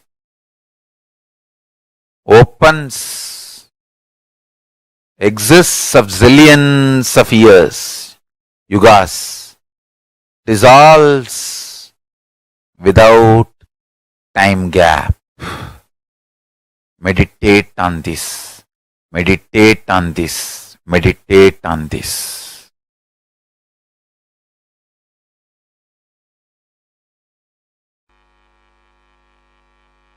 Go and tell Kalabhairava, all the known incompletions I commit with you, I will complete.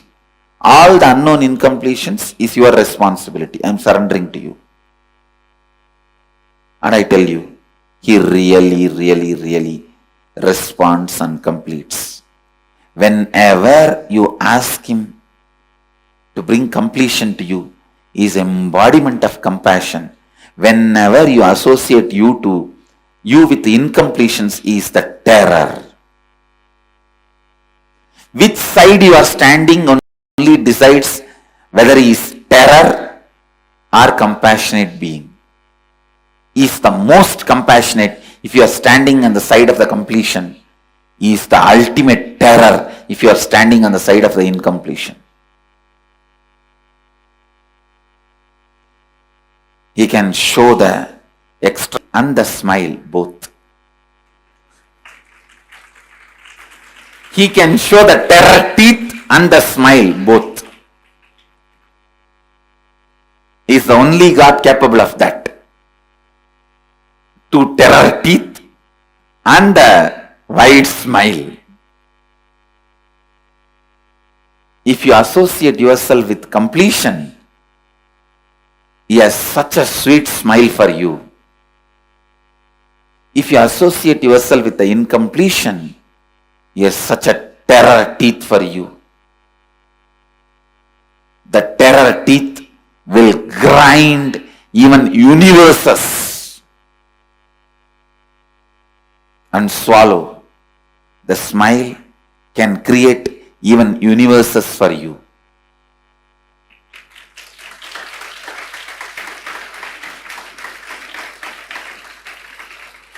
always have this agreement with Kalabhairava.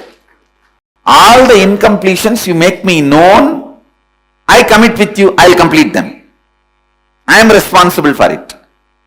All the incompletions unknown to me, you are responsible for it. And I tell you, he always agrees for this agreement because he is teaching you this agreement.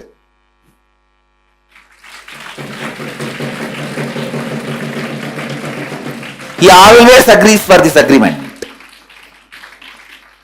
All the incompletions known to me, I am responsible. I will complete them. I will drop them. I will complete and drop them. I will never allow them into my cognition. But there are many unknown to me. I cannot do anything about it. That you are responsible. I tell you, he is the most sweetest God.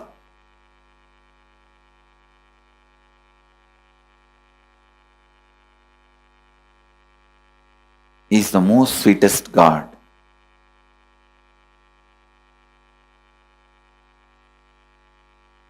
He is the Lord of completion. He can heal any incompletion. Not only heal, he can just make any incompletion irrelevant.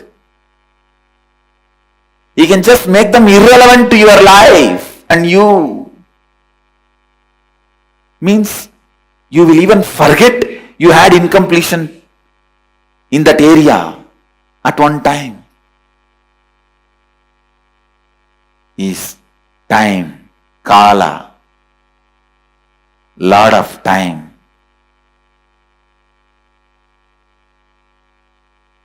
So go and tell him, all the incompletions I have about my vision, my seeing, which is known to me, I am responsible. I will dig them out, and complete and drop. Whatever is not known to me, you are responsible. Complete them. Or make them known to me so that I can complete. Either I should be Lord of life or you should be Lord of life. No third person in between you and me. That's all. Either I should be or you should be. No unknown zone, no blind spot between you and me. Not having blind spot between you and Guru is surrender. Not having blind spots between you and Kalabhairava is authenticity.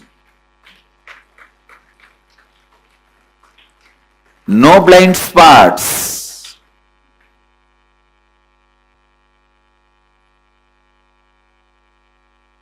Either for all this, I am responsible and I am completing it. And whatever is not known within my framework, you are responsible. You are completing it.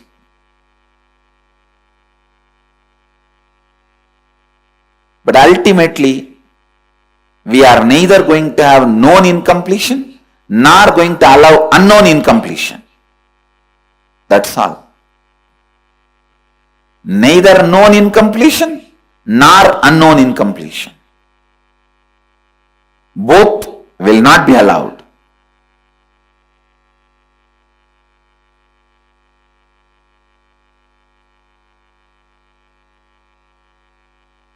Everyone who has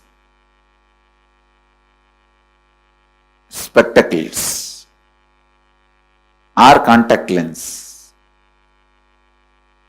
today tell Kalabhairava, go and sit and talk to him. You don't even need to talk for him. You just go and talk to him. You will see. He will answer.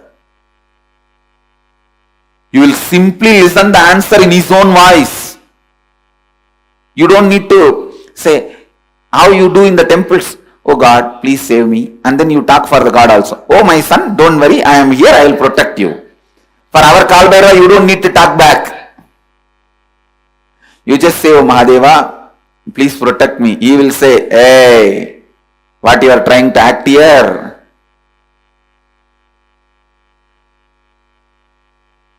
Complete with all this incompletion. Others I will take care.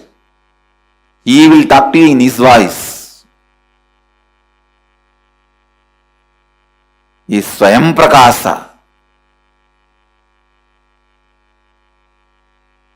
And alive.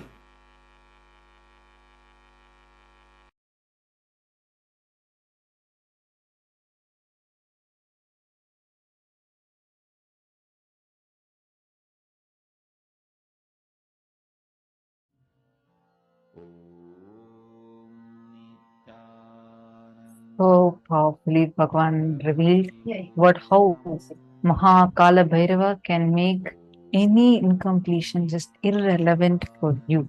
How he can complete all your incompletions. How he can complete anything that is stopping you from experiencing completion in your life for you. Bhagavan Mahar Kālabhairava can just complete it for you. Now,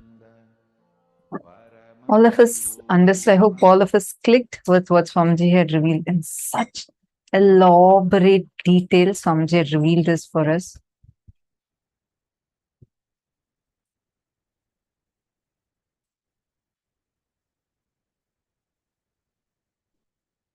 And Swamiji explained, who is Bhagavan Mahar Kālabhairava? Actually, it comes, the Dhyana Shloka comes so beautifully.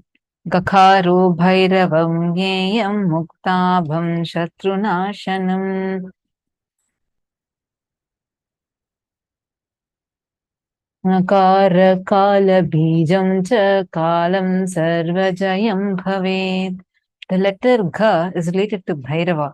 It is in the color of pearl and it has the power of destroying the enemy. The letter Nga is related to Kala Deva and it is in the color of black. It has the power of bestowing victory in all endeavors. Life is run by Kalabhairava, Kala.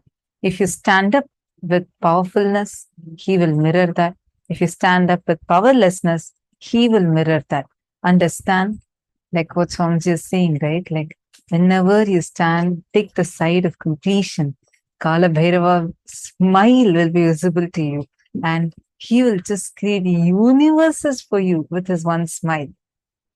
If you side the side of incompletions, then you will see the grinding, sharp teeth of Kalabhairava. Whether do you want to see the long, protruding teeth of Kalabhairava, or do you want to see the most compassionate smile of Bhagavan Mahar Kālabhairava? It is up to you because he is for you. For you, he is in your side for your completion. He is in your side for you to experience a complete completion. And that is actually Mahar Kālabhairava is the most ferocious and most compassionate form. If you stand with powerfulness, he'll mirror that. When you take up responsibility, when you stand with responsibility, he'll mirror that. If you stand up with irresponsibility, he will mirror that. If you are powerless, the only thing he will tell you is complete it and get out of it. Life is only for the people who start thinking and living in the space of completion. Just to this one logic, the decisions made out of completion fulfills you, and whatever decisions you make out of completion becomes reality. It is your decision, your courage to be in the space of completion. Only that is rewarded. Now, good news is completion is possible. Best news is all you need to do is just a decision to internalize. You decide. See, just your decision to shift, just your decision to cognize life as the most auspicious, siding by your authenticity is enough. That's all is the key. If you stand with your inauthenticity, Kalabhairava will be terrifying for you. If you stand by your authenticity, he will be fighting by your side. He will be your warrior. he will go and fight things for you. So compassionate, right? He's like your army. He's that just for you.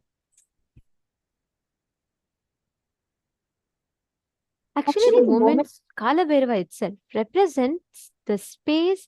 He's a lord of time and space, which means to access past, present, or future only with the permission of Kalabhairava you can do.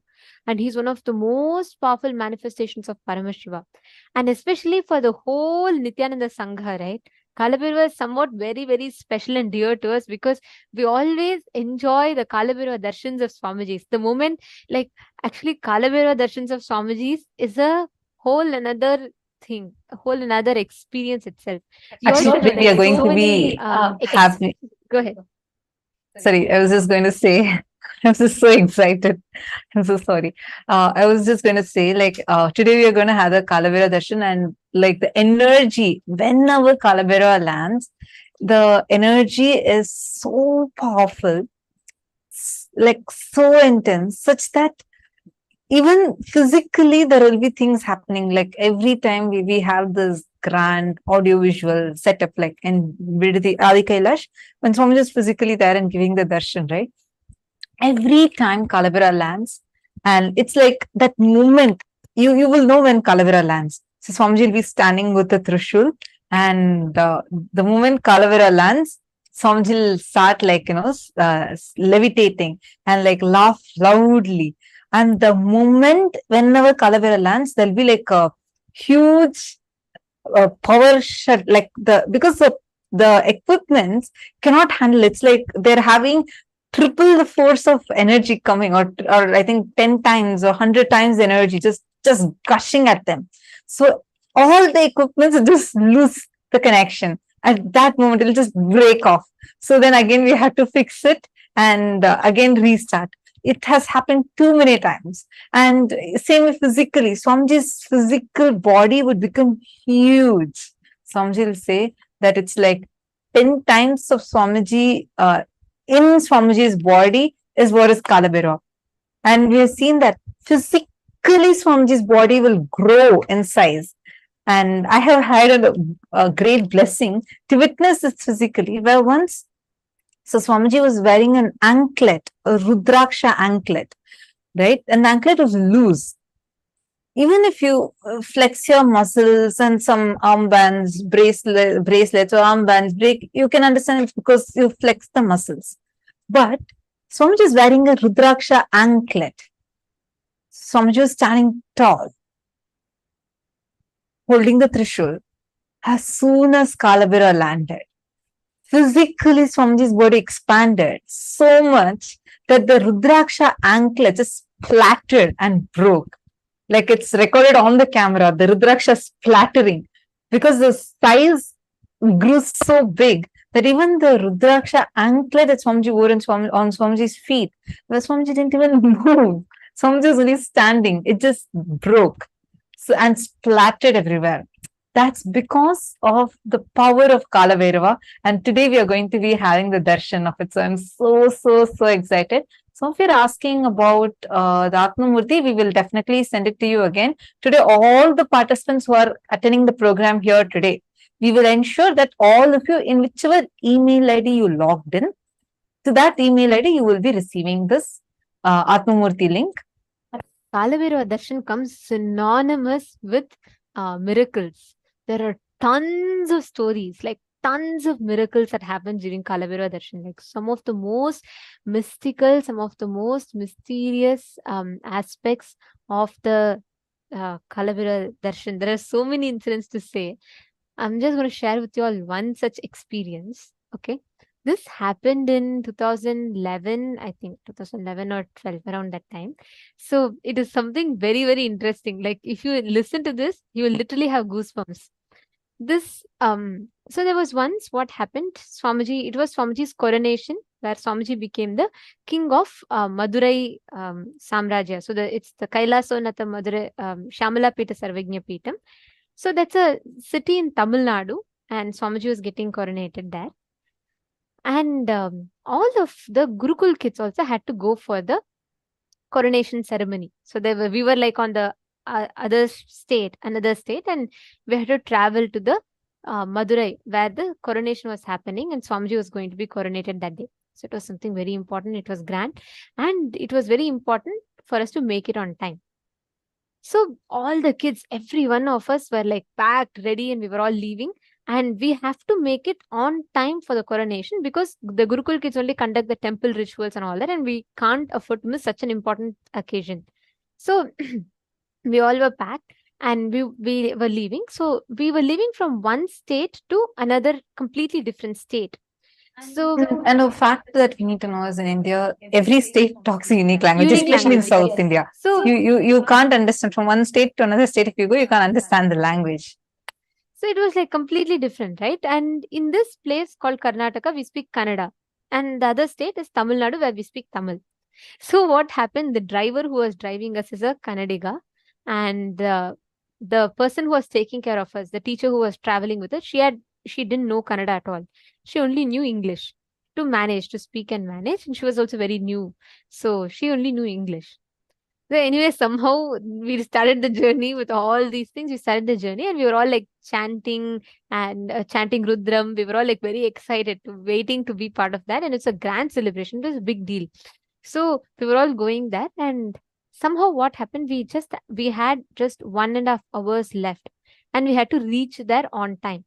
We reached till Madurai, but just as we were about to, try and find a way, there was heavy traffic jam. It was early in the morning, and Madurai is called Tunga Nagaram, means the city which never sleeps. It's like 24/7, it's active, so there was heavy traffic.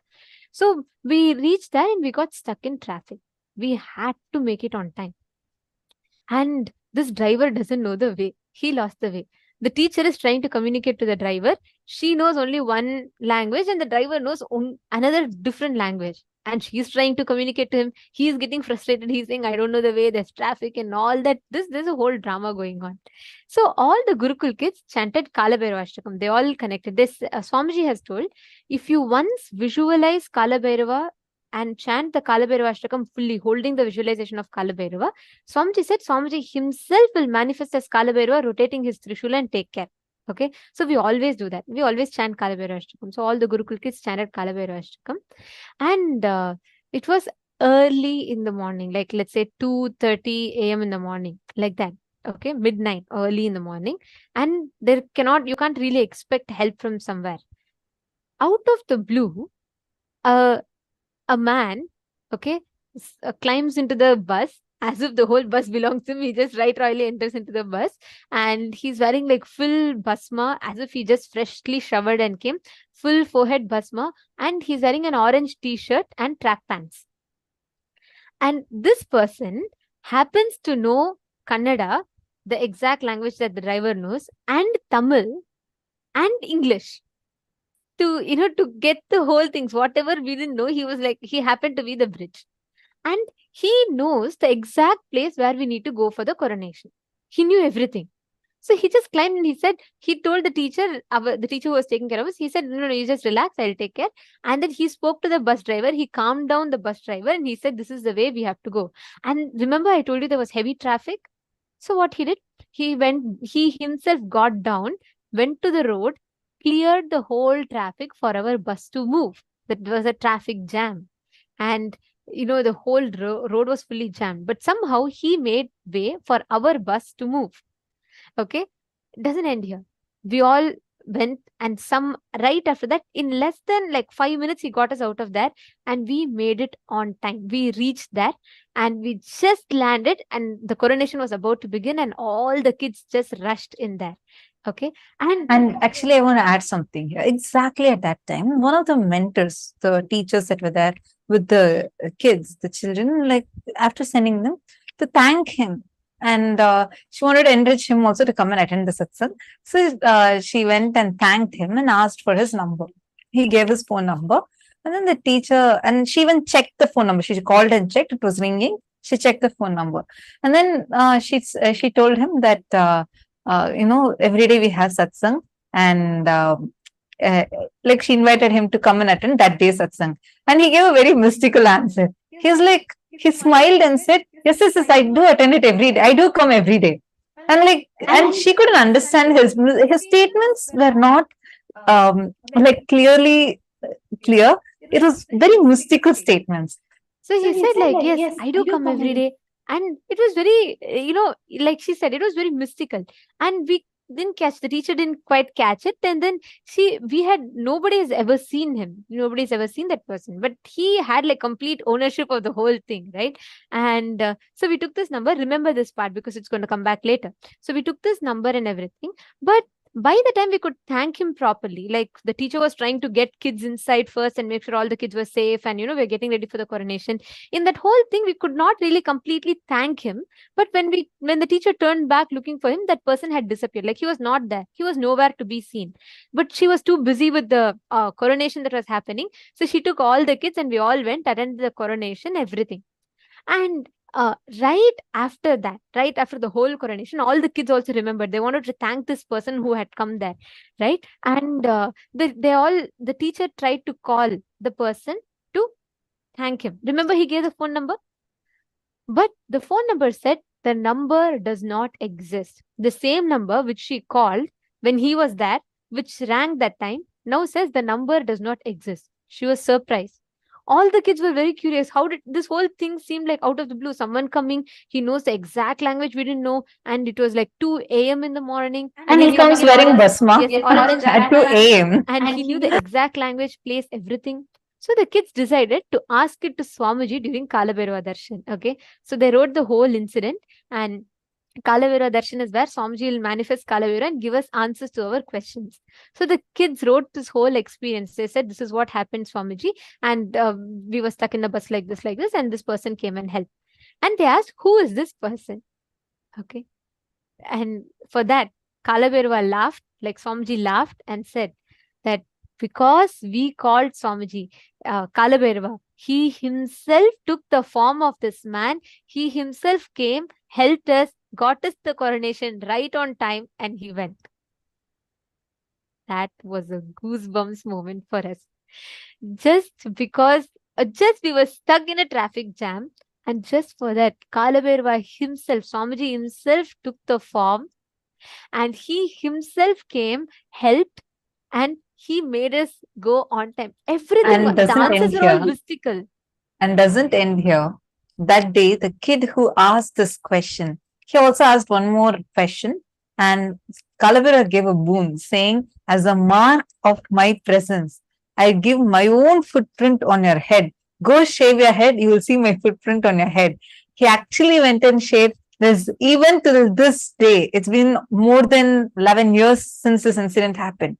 Even till this date, he has a clear footprint here, right here on his head. The Balasans who asked this question got the boon from Kalabhairava. Even now, he has the footprint of Kalabhairava on his head. See, that Kalabhairava is one of the most powerful dimensions. He's literally available. He'll perform so many miracles for you all. Literally, any time you connect, he will just make things happen. Miracles after miracles after miracles. He will somehow just do it. This was like, so many of you putting wow and you're all enjoying it. Understand, this exact experience is possible for you. Kalabhairava will just manifest. All the Gurukul kids that day, they just had to chant Kalabhairava Ashtakam, Ma Priyatma Surupni, saying you feel goosebumps. Even now as I share with you all, I'm getting goosebumps. Because this moment, it never ever I get bored of telling this, and I never get tired of this because it is too good. It is just too much. And whenever you are in need, when you connect to Kalabhairava, he himself will manifest. He's like the cosmic 911.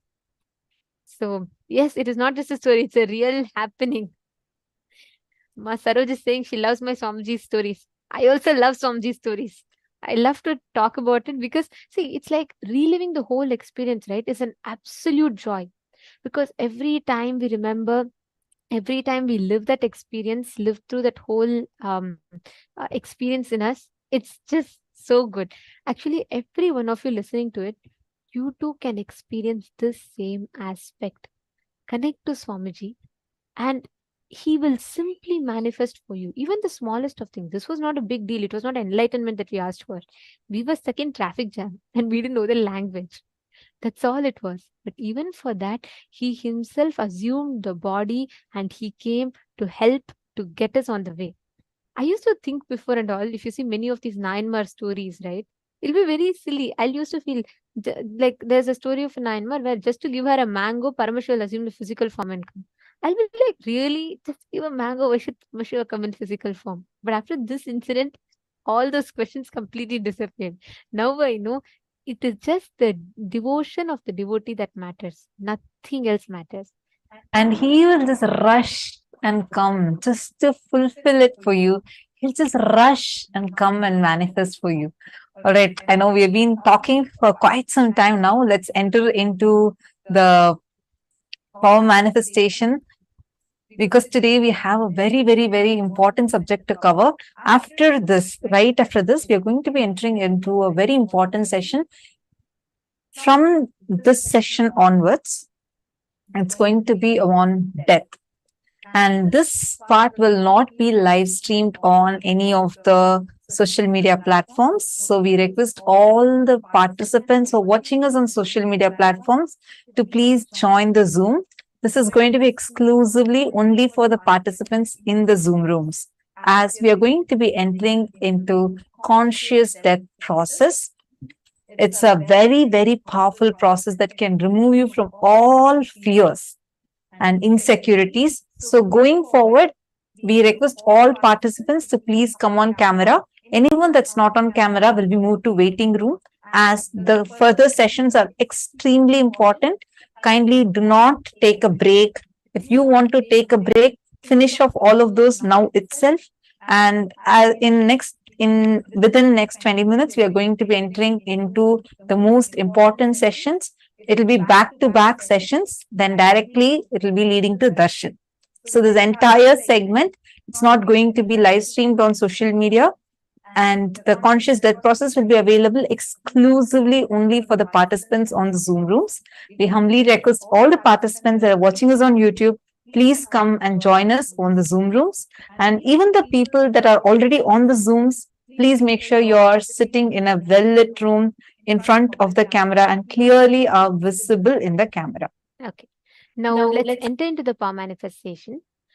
In this round, I'm going to request each of you to please connect to one person in the Zoom room itself. I request all of your kind cooperation in this, because it is very important that each of us support each other to manifest with them. So please take a few minutes. I request each of you to connect to each other in the Zoom room, and please make sure that each of you are being available to your partner. See, the moment you start connecting and start manifesting, make sure you're continuously there to verify the answers. Okay, I request everyone to support, because only then we will be able to have the best experience of power manifestation. So in this round, what each of you are going to do is, you're going to be manifesting the ability to identify what happened in the person's life on a particular date. You're going to be seeing the answer on the Atma Murti. Whatever comes in your third eye, you're going to be going ahead and sharing. Okay. Can I please request each of you to connect to a partner? So your partner will be giving you one particular date, and you're going to be scanning and identifying what happened on that date. Like, for example, if they say 5th June 1987. So what happened in the year 1987 on the 5th of June in their life? You're going to be scanning and identifying it. Please put in the Zoom chat itself, you all can connect to a partner. I request each of you to please pair up, and I request let us all kindly cooperate with each other to be available to your partners. Make sure you're verifying the answers so that they're able to manifest. They're able to know whether they're getting it right or wrong.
Paramashivoham. Om Nithyananda Paramashivoham. Om Nithyananda Paramashivoham. How many of you have manifested? How many of you have started manifesting? Please connect to our partner, verify the answer. Ma Mohini Lata and Ma Kirti Punekar is manifesting. Great. Ma Vinuta Nagaraj is manifesting. Great. Wonderful. Now, all of us, listen very carefully. I know it was a short round of power manifestation. We'll be giving you all more time to manifest. Do not worry. This one was quite a short one of power manifestation. We'll be giving you all more time to manifest powers. So don't worry. Now, we are going to be having a very important initiation today called the Vishesha Dīkṣā. Vishesha Dīkṣā is where you will be initiated to literally go beyond this death itself. Okay, so now let us listen to Swamiji's revelations on what is Vishesha Dīkṣā. I request all of you to sincerely listen to this, as it is a very, very important session.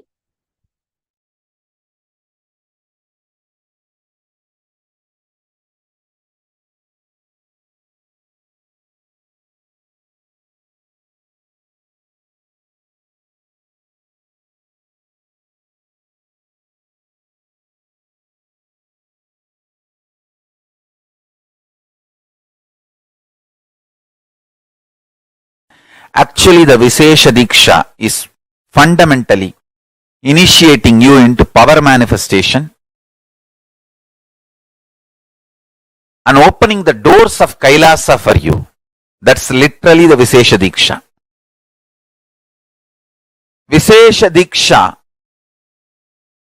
is 4 reasons why it is so important. First, it directly opens your personal connection with Paramashiva and KAILASA space. Second, you are initiated into all the power manifestation signs. Third, you have personal, intimate version of Paramashiva, Atma Linga, for yourself. Fourth, unimaginable benefits, health, spiritual, everything starts with this initiation.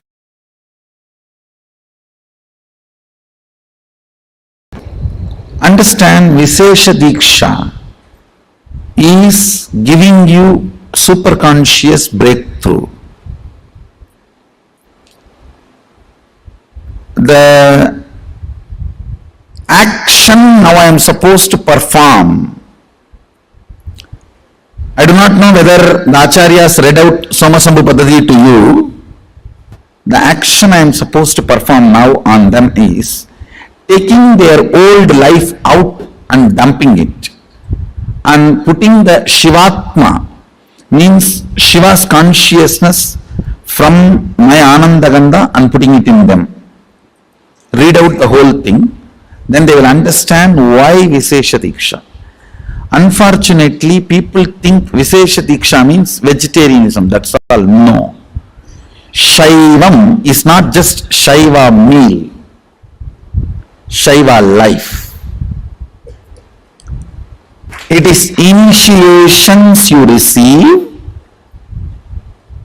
and few minutes every day you spend to bring yourself to the oneness. Puja is nothing but bringing you to oneness. For example, I give you my personal cell phone number and tell you every day and on particular time, if you call me, you can talk to me directly. Are you going to take that as a load work? Oh, every day I have to call. Or are you going to feel, wow, I have a direct access to him. Every day I can, few minutes, I have a direct access to him. What are you going to feel? Puja is giving you Sadashiva's personal cell phone number. He has committed to me, whoever I initiate, when you connect with him, he is committed to me, he will respond to you. I am authorized to give you his personal number. Puja is nothing but giving you the authorization to call him at particular time. And he has committed to me, he will respond to you. Vishesha Dīkṣā is nothing but giving you his personal number, hotline connection. So every day during the puja, that few minutes you can connect with him in oneness, and he has committed to me, he will respond to you. Understand? I am authorized exchange for him. He has given me the authority. That is the reason I am sharing. One more thing I want to tell you. Sometimes people come and try to tell me, oh, non-veg food is a human right. Being human itself is not right. What stupidity you are talking about non-veg food? Your body is not made for that. I am not talking from the sense of moral.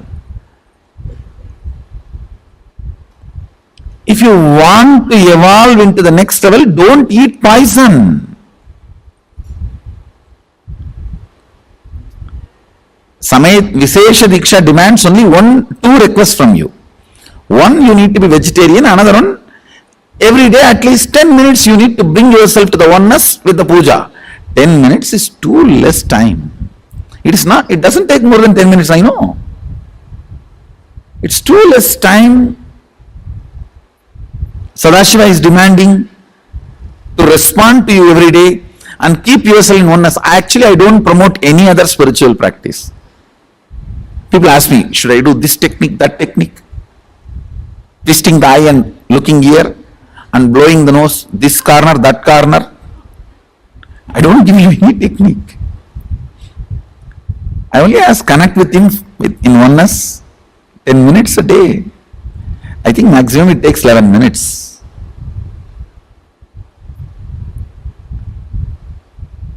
Anybody who listens to my words, I will strongly recommend you take Vishesha Dīkṣā and become vegetarian.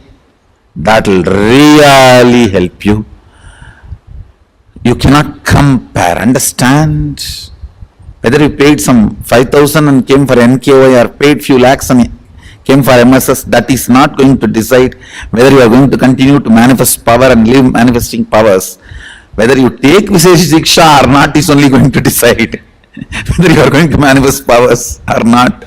So please understand, the secret is in initiations and aligning yourself to the oneness, that's all. So I have to be integrated to Mahadeva, so I am revealing the truths as it is.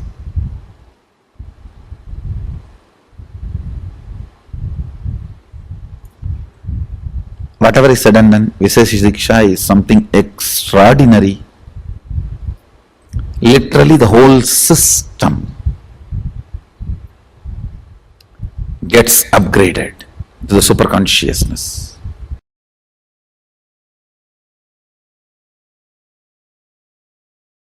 I tell you, in my whole life, it is Nitya Puja, that gave me all the best things of life. Everyday puja, relating with the deities, is the best stress buster. Touch the deities, do decoration, dress up. Even now my best time of the day is when I sit with my deities. When I sit with my deities.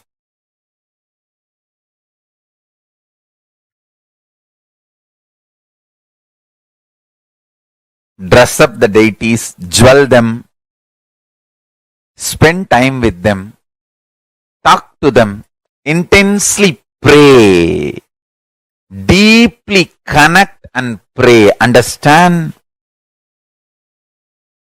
You do not know the power of Archavatara. God landing in physical deity form. Never underestimate the power of Archavatara. The Archavatara is equivalent to living avatara. What living avatar can do to you, an Archavatara can do. Atma Linga I am giving to all of you is literally living Archavatara. Is a piece of God. Literally. Receive Atma Linga. Do puja every day. That is your ultimate human right and divine right. Please understand. Receiving Atma Linga and doing puja every day is literally awakening your consciousness, connecting yourself with Paramashiva. I tell you, every day, connecting with Paramashiva is such ultimate.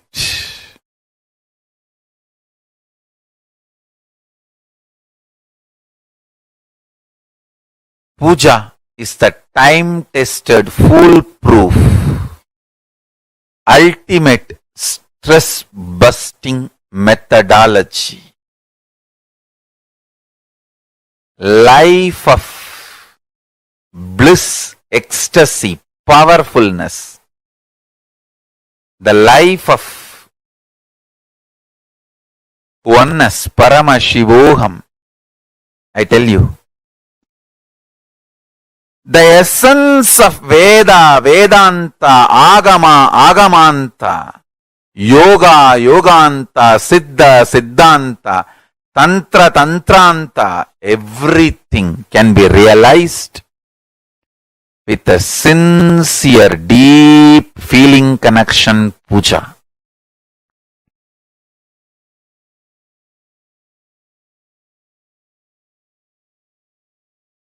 Puja is the ultimate. Especially Nitya Puja. It is just unimaginable lifestyle. We should make as many deities as possible and as many temples as possible. As many people should be inspired, initiated to do Nitya Puja.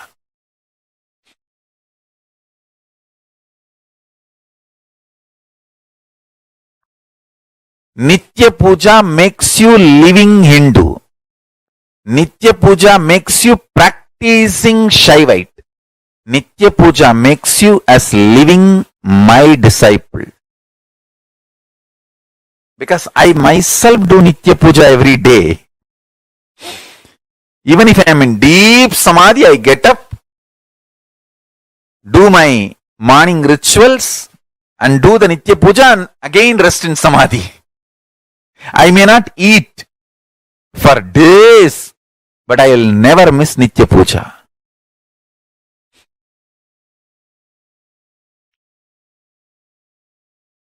Even the people who cherish enmity towards me, they say, he somehow doesn't miss Nitya Puja.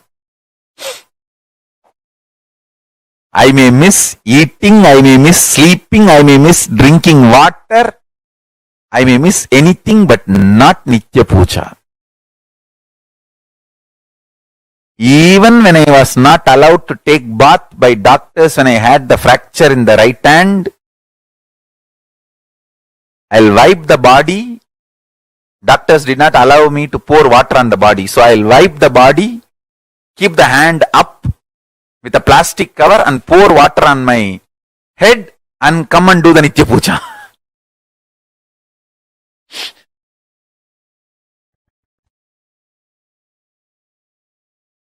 I may miss eating, I may miss sleeping, I may miss drinking water, I may miss anything but not Nitya Puja. I may miss food, I may miss eating, I may miss sleeping, I may miss drinking water, I may miss anything but I will not miss Nitya Puja. And I strongly recommend all my disciples to develop this as your lifestyle. Nitya Puja is the ultimate lifestyle.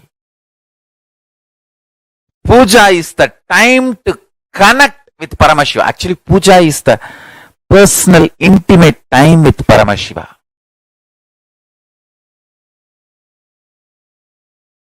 You should always wear your Atma Linga on your body and every day do puja. Nothing like that. See, in the initial level, even if you are not able to do everyday puja, start wearing the Atma Linga in your body. Slowly you will pick up the habit.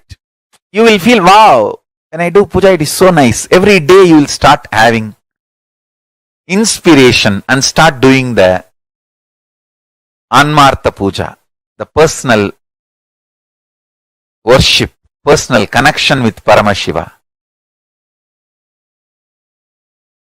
I tell you,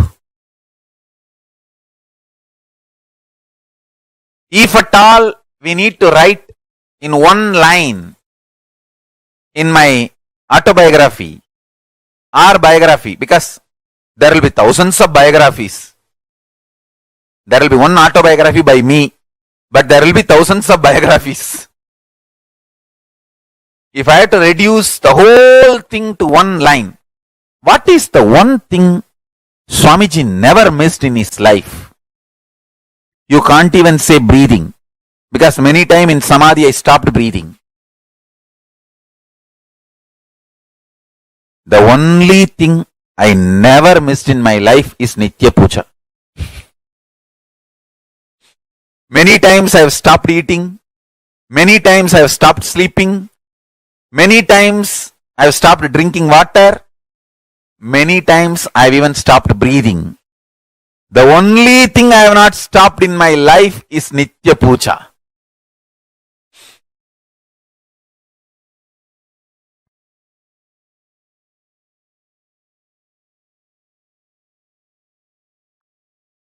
Understand, it is that important. It is that important.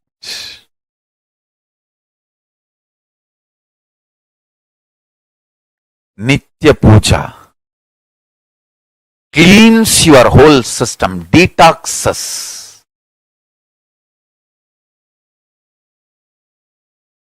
ripes your consciousness, makes your consciousness open up in your system. The essence of Veda, Vedanta, Yoga, Yoganta, Agama, Agamanta, Siddha, Siddhanta, Nada, Nadanta, Bodha, Bodhanta. Everything is Nitya Puja.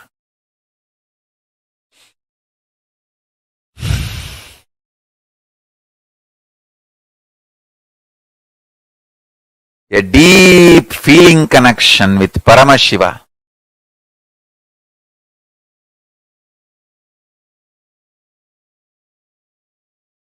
And praying to Paramashiva, connecting with Paramashiva, pouring yourself at the feet of Paramashiva is Nitya Puja.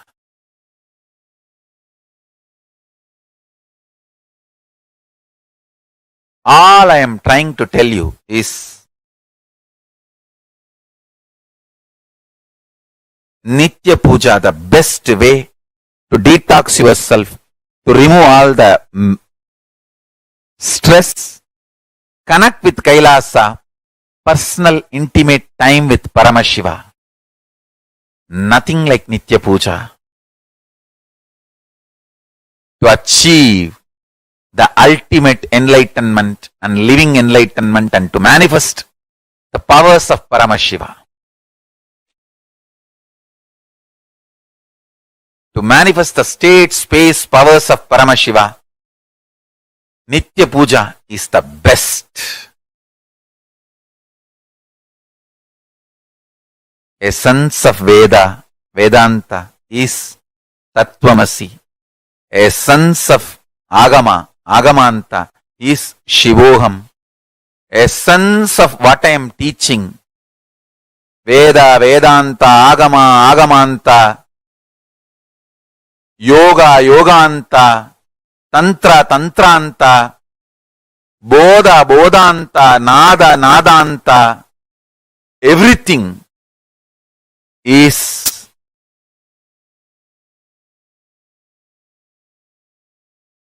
Om Nithyananda Paramashivoham, that can be experienced through Nitya Puja every day. So,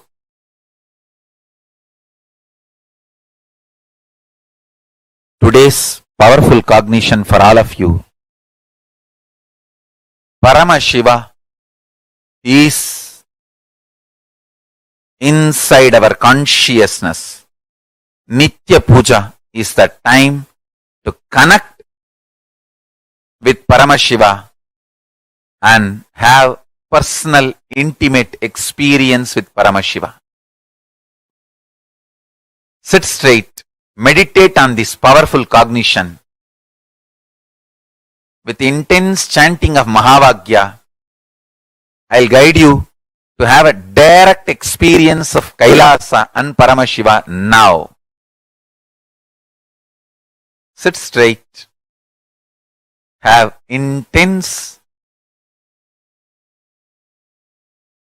vibrant chanting of Mahavagya, Om Nithyananda Paramashivoham, and connect with Paramashiva and KAILASA.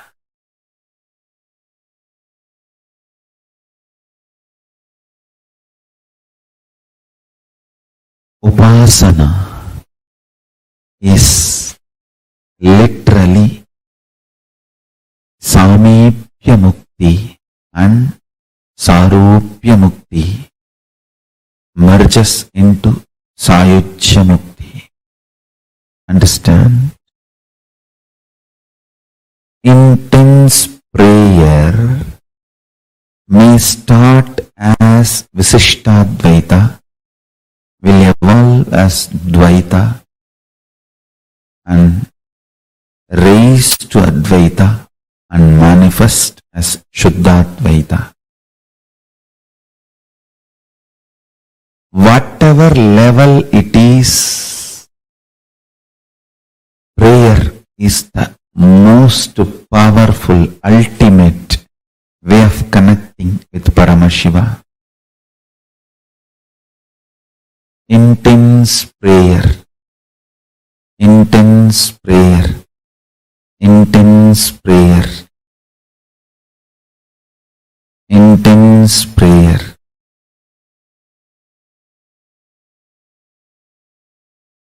People ask me, when thousands worship you, why do you bow down so much in front of the deities? And understand, this is the secret. When you sit in oneness, you should know very clearly, even when I pray, I am you.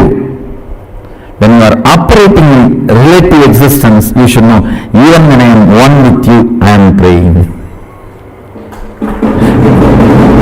I am devoted to you.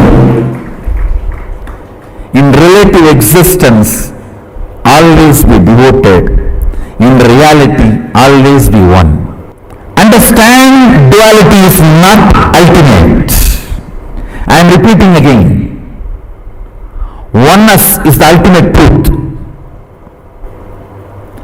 But does not mean in relative existence you will be arrogant. No. You will be humble. In relative existence, you will be humble. That is why I say, the Advaita I am teaching is Sutta Shivadvaita. In oneness, even when we pray, we are one with you. In relative existence, even when we are one with you, we are devoted to you. Be humble, be devoted even to your own oneness. Sometimes when I go to devotees' houses, I directly go to puja room and do the puja.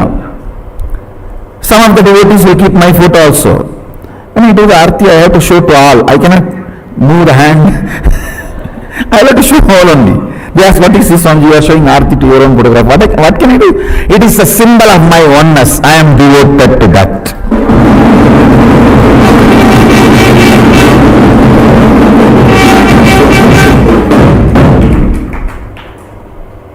Even I bow down to. See, you have both component.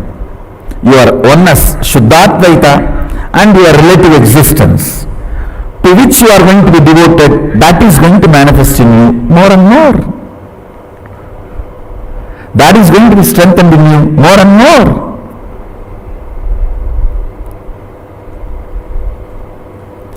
Kailasa is the space of ultimate oneness.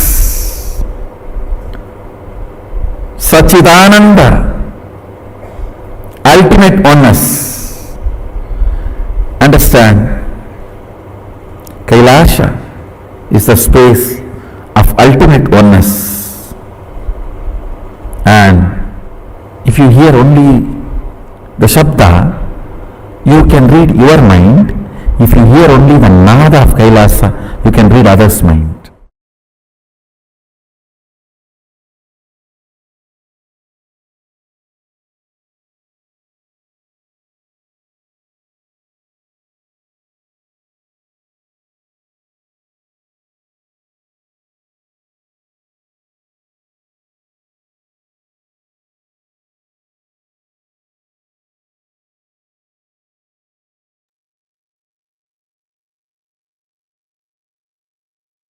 Vishesha Dīkṣā is an initiation where you are officially initiated to be able to connect to Paramashiva.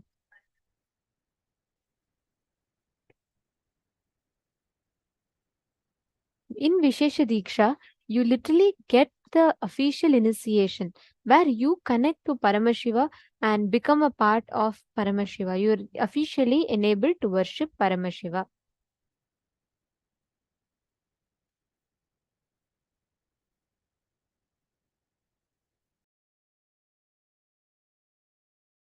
Today, all of us, all the participants, today we're all going to be receiving the Vishesha Dīkṣā as part of the initiations today, the special initiation, to be able to live through death. See, this Vishesha Dīkṣā Swamiji started officially on the November of 2015. Swamiji started giving the Vishesha Dīkṣā and initiating all of us. And this Vishesha Dīkṣā literally gives the right to worship to any devotee who wants to connect to Paramashiva. Vishesha Dīkṣā gives that official rights. Like literally right after getting Vishesha Dīkṣā, you are officially initiated to be able to worship Paramashiva, to be able to connect to Paramashiva, do puja to Paramashiva and worship Paramashiva. And actually, Swamiji started this Vishesha Dīkṣā long back. Officially, it was started in the 2015. So we have like 7 types of initiations, okay? So it is the 7th initiation and the last type is Nirvana Dīkṣā. So it starts with Shiva Dīkṣā level 1, which is Samaya Dīkṣā, Shiva Dīkṣā level 2, which is Vishesha Dīkṣā, and like that Acharya Abhishekam, like that there are 7 initiation levels. So Shiva Dīkṣā is a 2nd level initiation, which basically bestows the right to offer prayer and gratitude through that Anmartha Puja, what we call as personal Guru Puja and Atmalinga, Shiva Puja. Vishesha Dīkṣā means literally giving you a super conscious breakthrough, where the Guru removes the old inner space, the old life from the disciple and replaces it with Shiva Atma, Paramashiva's consciousness. From his own Anandagandha, Paramashiva extends that to the disciple. So, Vishesha Dīkṣā, actually there's an elaborate ritual. It's a very, very interesting one, where even seeing the type of the flame, how the flame responds when the disciple goes.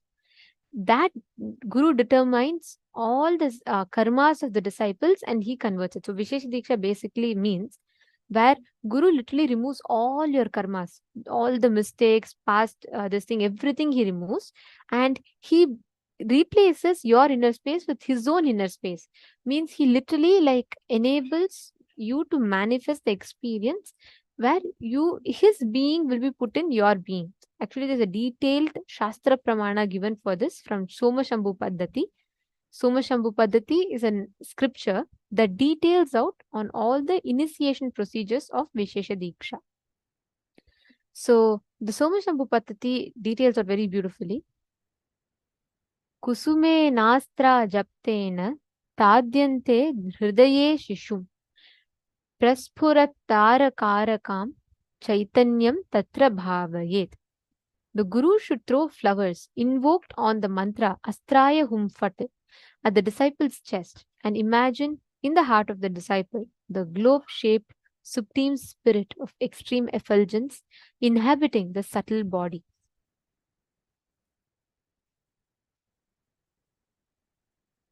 This is from the Shiva Dīkṣā Vidhi Patalam in the Somashambhu Paddhati. As per the Kamika Agama, the source scripture Agama is directly given by Paramashiva himself. Invocation of Vagishwari, Parashakti, Vagishwara, Paramashiva is done in the heart of the fire, in which Bhagavan Paramashiva has been invoked.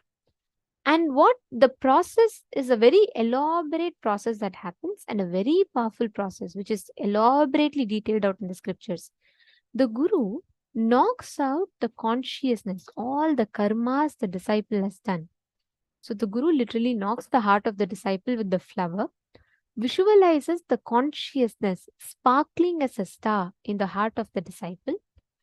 The Guru enters the lotus of the heart of the disciple and puts the consciousness of the disciple into the self, into Guru's, and keeps the Guru's consciousness in the disciple. It's a very, very powerful process. This literally means your life is removed, which means all your karmas, your sins, everything is removed from you. Guru takes it all that onto himself and keeps his being into your being. He fulfills your whole being. He literally initiates you with that. And there's a very powerful way. The Guru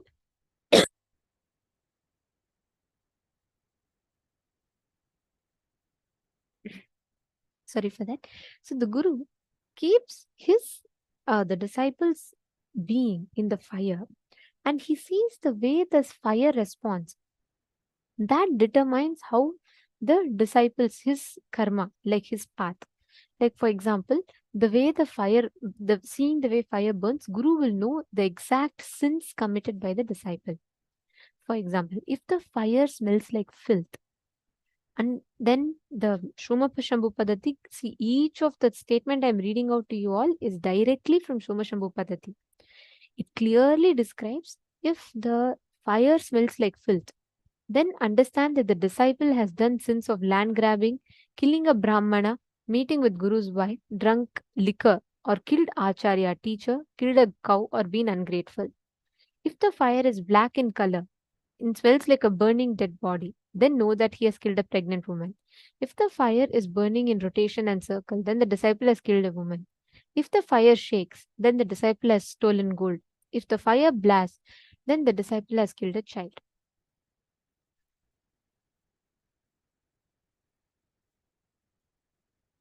After the Homa is over, the Guru keeps the consciousness, the Atma of the disciple, which is like fire sparks, in the lotus of the heart of the Guru. And Guru takes his own being and reinstalls that consciousness to the disciple. So this process like literally shows us all the different ways in which you can experience the ultimate removal of sins. Of course, what I read to you all is the extreme sins that would have been committed. Even if not, the whole life span, all the sins that you might have committed, the Guru literally removes all of them and he replaces that with his own being, where he empowers you to manifest whatever you want as reality. So the Vishesha Dīkṣā is a very, very beautiful experience in itself to just have it. And lifestyle after Vishesha Dīkṣā. There are several lifestyle changes that we need to make. First and foremost important principle to follow is right after receiving Vishesha Dīkṣā, you will perform Nitya Puja daily to Guru Padukas and Shiva Puja to Atmalinga every day. After Vishesha Dīkṣā, you will not eat meat, fish, eggs, no non-veg. Even yeast is considered as non-veg. You will not be eating any meat, fish, eggs. You will not be eating any of this. If you are taking Vishesha Dīkṣā today, you should not partake any non-vegetarian food. So these are all given in the Agamas itself. So if anyone is getting initiated in Vishesha Dīkṣā, you will not be consuming any meat, and you will not be having alcohol. Understanding? Okay. Now, the receiver shall not engage in any activities of himsa, violence of any jiva, including the self. You are not going to be performing any act of violence. You cannot harm yourself or you can't harm anyone else. Understanding? Next is every day doing Pada Puja, Guru Puja. Like if you miss one day puja, next day you should do 2 times. The Shiva Puja should be done 2 times. And anyone who wants Atmalinga, now you all can go to the nearest KAILASA and pick up from there.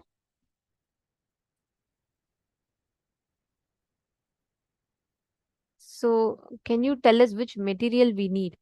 You don't need any particular material for today's initiation, because today's initiation, the Homa is going to happen and you're going to be initiated. Ma Nithyananda Jnana Yogini is saying we're just beyond blessed to have this initiation. Yes, this is a very, very powerful initiation. Actually, only a person with 16 types of qualifications can receive this initiation. But Swamiji is making it so beautifully available to all of us. Alright. Now, Swamiji, the next thing is each day doing puja is like a mandatory. And you should not eat animal meat, no fish, no egg, no mushroom. You can have vegetarian food. There are no restrictions on onion, garlic, or dairy products in Agamas. You can have them. But Swamiji recommends that it should be non-violence based dairy products. And also, even if by mistake you eat without realizing something which contains egg or mushroom, immediately take Haritaki and detox your body. And all of you should have received Shiva Dīkṣā level 1. Only then you can receive Shiva Dīkṣā level 2. So if you are receiving Shiva Dīkṣā level 1, if you have received Shiva Dīkṣā level 1, only then you can take Shiva Dīkṣā level 2. Without that, you can't take Shiva Dīkṣā level 2, Vishesha Dīkṣā. Are all of you clear? All right. Wonderful. Now, I request all of you, whoever wants to apply for the initiation, whoever wants to get initiated into Shiva Dīkṣā today, you all can sign up. We'll be projecting the link. If you have not yet received level 1, you can wait, because the level 1 initiation will again happen next time in the next Paramashivoham. Now, if you have received level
initiation. Hope all of you who have want to receive the initiation have signed up. I'll take all of your questions. But now we're all going to be entering into the death meditation process. So all the viewers watching us on social media, all the viewers that are watching us on YouTube, Facebook, and various other social media platforms, we will now be ending the live stream on all the social media platforms. We request all of you to join us in the link paramashivoham.org, and you can join us on the two-way video conferencing on Zoom, and you can enjoy being part of all the initiations and receive the death meditation process today. So now we will be concluding the stream. So all the viewers are watching us on social media, please take a minute or two, join us on the two-way video conferencing, and you all can enjoy the death meditation process.